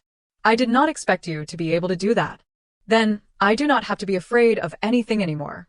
Being a divine beast is truly impressive. Actually, you should be at the top of the list of magical creatures. Suddenly, Akel hugged Kathia and said, besides me, you have nothing to worry about. Akel leaned on Kathia's shoulder and closed his eyes. It seems the weather is still hot. Placing Akel down, Kathia took out the badge to contact the manager in charge and looked at it. The appearance of the mutated species is even earlier than Niella's time, and the only person who can intervene is the manager. Surely one of them is acting abnormally. Kathia gently pressed the badge. Sir Lucas, please begin to act. The next day, Akel carried Kathia on his shoulder. Kathia struggled. Just you wait. I am going to tell the Duke everything. Akel said to Kathia, look at the number of mutated species. Is this reasonable? It is like all of Savannah has been taken over. Kathia thought, to catch a little girl and mess up the Duke's private place like this, are not they afraid of angering the head of the family or something? But no, there is no way the Blasco collateral line is that stupid. In that case, there is only one possibility. He already knows that Akel is the master. Someone in the collateral line closely connected to the capital arena must already know. Akel, standing next to me, is the undefeated divine beast of 14 consecutive matches. But Akel's true identity probably has not been revealed yet. If it were discovered, the White Order would have captured him long ago. Akel yelled, I am so annoyed. It is so hot. And how long are they going to keep chasing us? Extremely annoying. Kathia spotted a cave and said, how about we rest for a bit in that cave over there? There is shade there, so it should be cool. Akel happily said, that is good.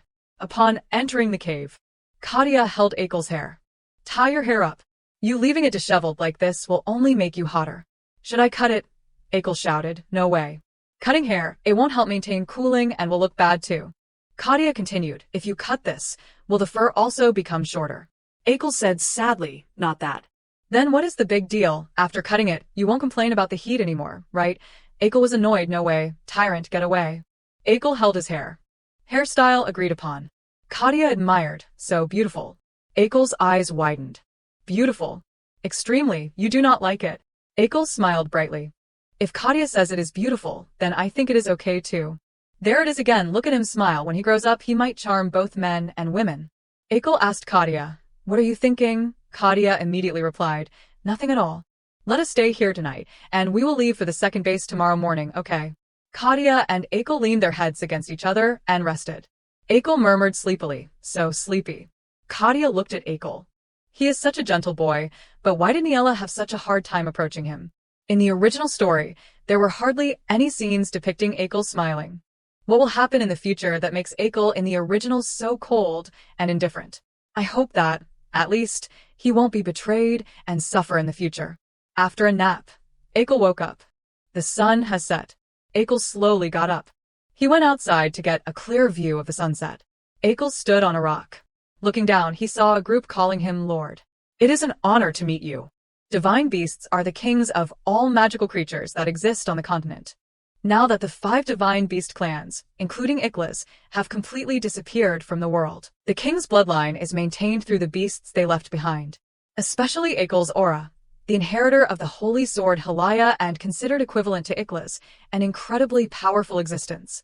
If it were not for the mutated species losing their minds and becoming monsters, they would have clearly recognized that aura. The black crocodile Kurd asked, Lord, that little girl is.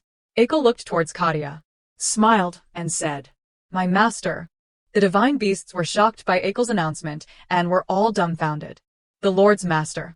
The crocodile stepped forward and argued, she is not a divine beast. But Akel did not say much. Kathia is a human. He glared at the divine beasts, his eyes as if to strangle them. He ordered, don't touch Kathia, not even with a finger. If Kathia gets hurt, I will freeze all of you. The decree was issued, and the divine beasts did not dare to make a sound. Akel took out Kathia's aura and bestowed it upon all the divine beasts. Remember this well and pass it on to your comrades. If you meet anyone carrying this aura, absolutely stay away and be loyal to them as you are to me. The divine beasts all obeyed, because anyone who dared to touch the person with this aura would be dealt with on the spot by the Lord. The divine beasts put it in their mouths and chewed. It felt like an electric current running through their bodies.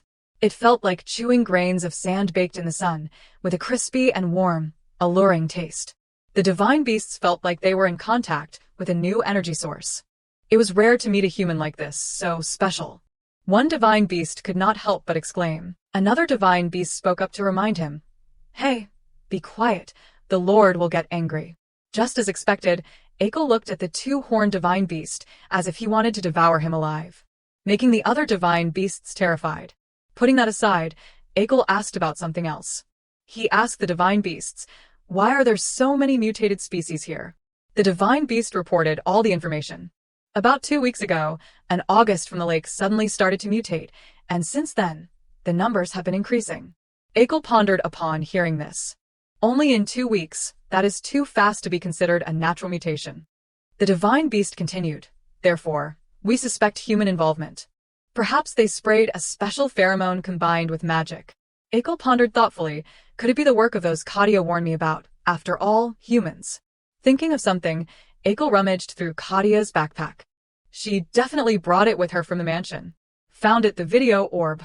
To protect Kathia's identity and achieve her goal, Akel tossed the orb down to the divine beast and commanded, "Take this and throw it into the lake where the heteromorphs first appeared. Place it where the humans outside can see it." The divine beasts bowed their heads, obeying their lord's command. On the third day at the swamp, Akel rowed Kathia in a makeshift boat. She chattered incessantly.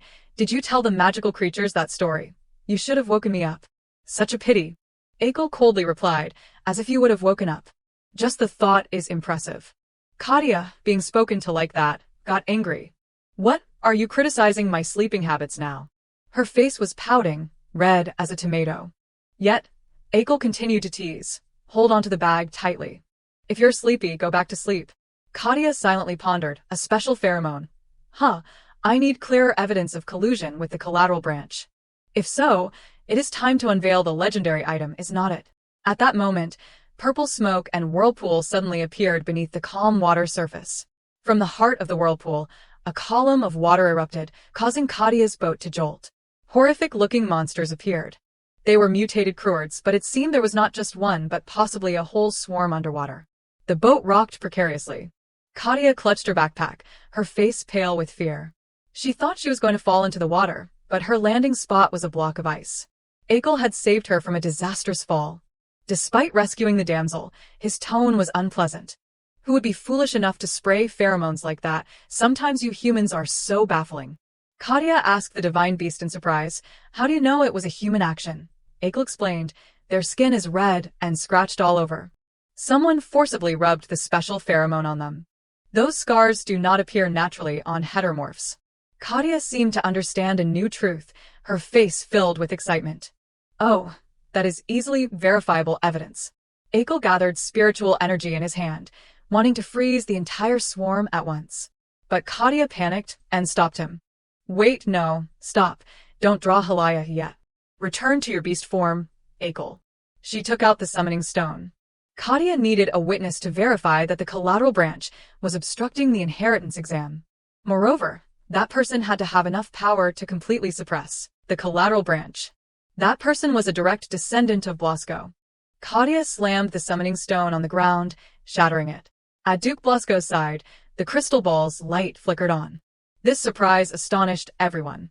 Luth Blasco exclaimed in bewilderment, "They have already reached the base camp." Looking closely into the orb, they saw the images beside Kathia, the monsters frantically biting and tearing at each other. Luth could not believe his eyes. "The Kruards in the lake have mutated. How is this possible? I have managed their health, the environment, and maintained the balance of the food chain." His surprised expression shifted to terrifying anger.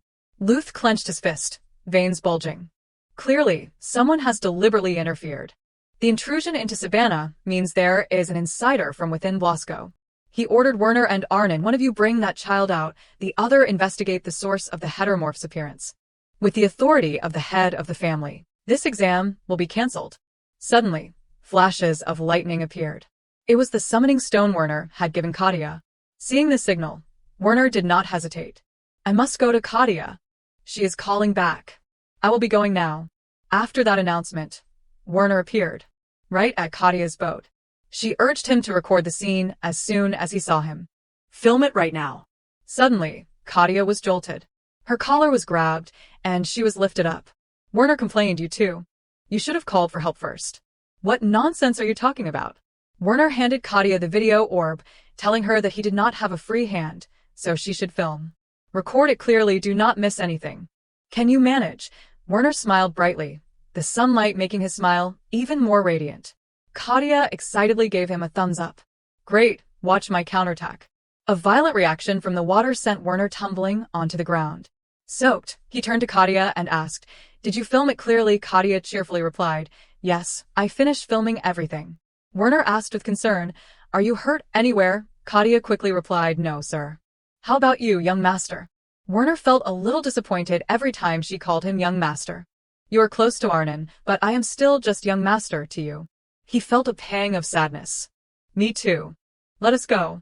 We are almost at the second base camp. Kathia was bewildered. Why are you suddenly so curt? Did I do something wrong? Back at the palace, Kathia's loud voice echoed from the crystal ball. Your Grace. Luth gently replied, Little Orange, are you all right? Kathia answered, Yes, I am perfectly fine. Have you gathered anything? Luth checked each document. I am examining each one. As you said, the mining center in the south is headed by Chun Blasco. Kathia felt sorry for the Duke, having to go through almost 30 years of records. It must be torture. Luth's voice was gentle as he spoke to Kathia. So, what are you going to do now? Are you coming out? Since there is clear evidence of artificial interference, the test can be voided at any time. Kathia frankly replied, No, I want to complete it and capture the flag before I leave. Although it might be dangerous with the young master there, Kathia was sure it would be okay. It was considered cheating anyway, so might as well go all in. Kathia grinned mischievously. Luth could not help but smile when he heard her say that. I knew it. He told Kathia not to act recklessly and to take care of herself. In the blink of an eye, the fourth day arrived. Werner trailed behind Kathia. He called out her name, asking her to stop. Kathia was surprised that the young master did not call her kid but her name directly. Werner noticed Kathia was limping, her calf swollen. Kathia had not even noticed. He gently bandaged her calf, scolding her affectionately. If it hurts, you should have asked for help immediately. No one here forbids you from being carried out. Werner pulled Kathia's sock out of his pocket, a gesture that surprised her even more. He gently put the sock on her, thinking to himself, she is so exhausted that she does not even realize she is injured. Seeing Werner lost in thought, Kathia spoke up. Young master, is something wrong? You do not seem happy. Did I do something wrong? Werner stood up coldly. It is not like that. On the contrary, seeing someone like you having to endure this is what frustrates me. He gritted his teeth in frustration. Those old foxes only care about their own personal gain through despicable means. Kathia felt a surge of emotion, her eyes sparkling as she looked at Werner. So he was worried about her. Suddenly Werner asked, Do you hate me that much? While being so close to Arnon, the question stunned Kathia. What? She reacted vehemently. No way. I really want to be friends with you, young master. I just wish I had an older brother by my side too. Werner was embarrassed by her reaction. An older brother, Kathia hastily explained. Well, it is like having an older brother. I know it is a bit greedy, but... Before she could finish, Werner's heart felt warmer. He bashfully said, After we get through this test, I will. Well, it is not that difficult. Just consider me as your little sister. You are so clever, and everyone likes you. Kathia was overjoyed. Werner really accepted her. It was beyond her imagination. She remembered Werner's previous words. It is just that I do not see him as a father figure, so I am not used to calling him that. Kathia thought, maybe it is because he has been estranged from his family. Maybe he feels lonely because he has no one to confide in. Kathia called out loudly, Young master. With firm determination, she declared, I will definitely pass this exam with flying colors and will always support you. Believe in me, young master. You can do it. Werner was taken aback by her sudden declaration, but he gently replied, Don't get hurt. The fifth day arrived. Kathia's expression was somewhat uncomfortable and stiff. She was riding on the divine beast's back, unaware of what Akel was up to. Akel did not answer, ignoring Kathia's question. Seeing birds flocking around Kathia, Werner cheerfully remarked, It seems animals really like you. Kathia also reflected, Could it be because of this, my aura? It is starting to fade. At that moment, dark shadows soaring in the sky caught Kathia's attention. They were flying stingrays, scotomos, an extremely rare mutated species. There were only 3 in the whole world. One shrunk in size and approached Kathia. Meeting it was a sign of good luck. The scotomo's greatest characteristic was its cloaking ability. With its enormous body, it could completely conceal the existence of everything. Furthermore, the ruby that grew within its body every 10 years not only hid its owner's form but also sounds, tracks, and size, rendering them invisible like air. The stingray nuzzled against Kathia's cheek, making her happy. It seemed she had won its favor. Suddenly, a good idea struck Kathia. She called out to the stingray, saying she would ask for its help later. After a long day of travel, night fell. This was the final checkpoint. Kathia quickly caught up with Werner. But Kathia suddenly stopped. They had passed all the base camps. Now, all that remained was to capture the Blasco flag at the final station to complete the exam. But why was not there a flag, no camp, nothing at all? Werner Blasco pondered for a moment, then exclaimed, "It seems Arnon has already passed through here." Kathia was surprised. "She is inside too." Werner speculated. Yes, she went inside to investigate the cause of the mutated species. She must have had a fight and probably ran through here while chasing them. Suddenly, a light emanated from Kathia's hand.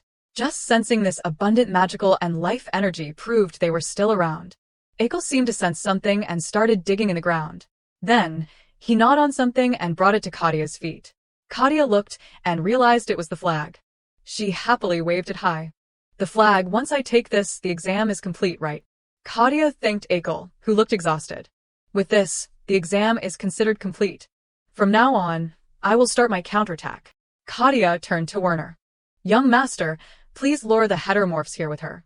Don't kill them yet. Werner was surprised. What was she planning? He did not ask further, but agreed. "Understood. Be careful, because we do not know what will appear next." Kathia then took out an item.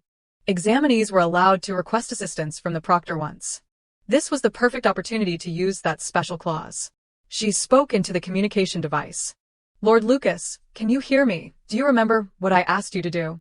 The other side replied, "Yes."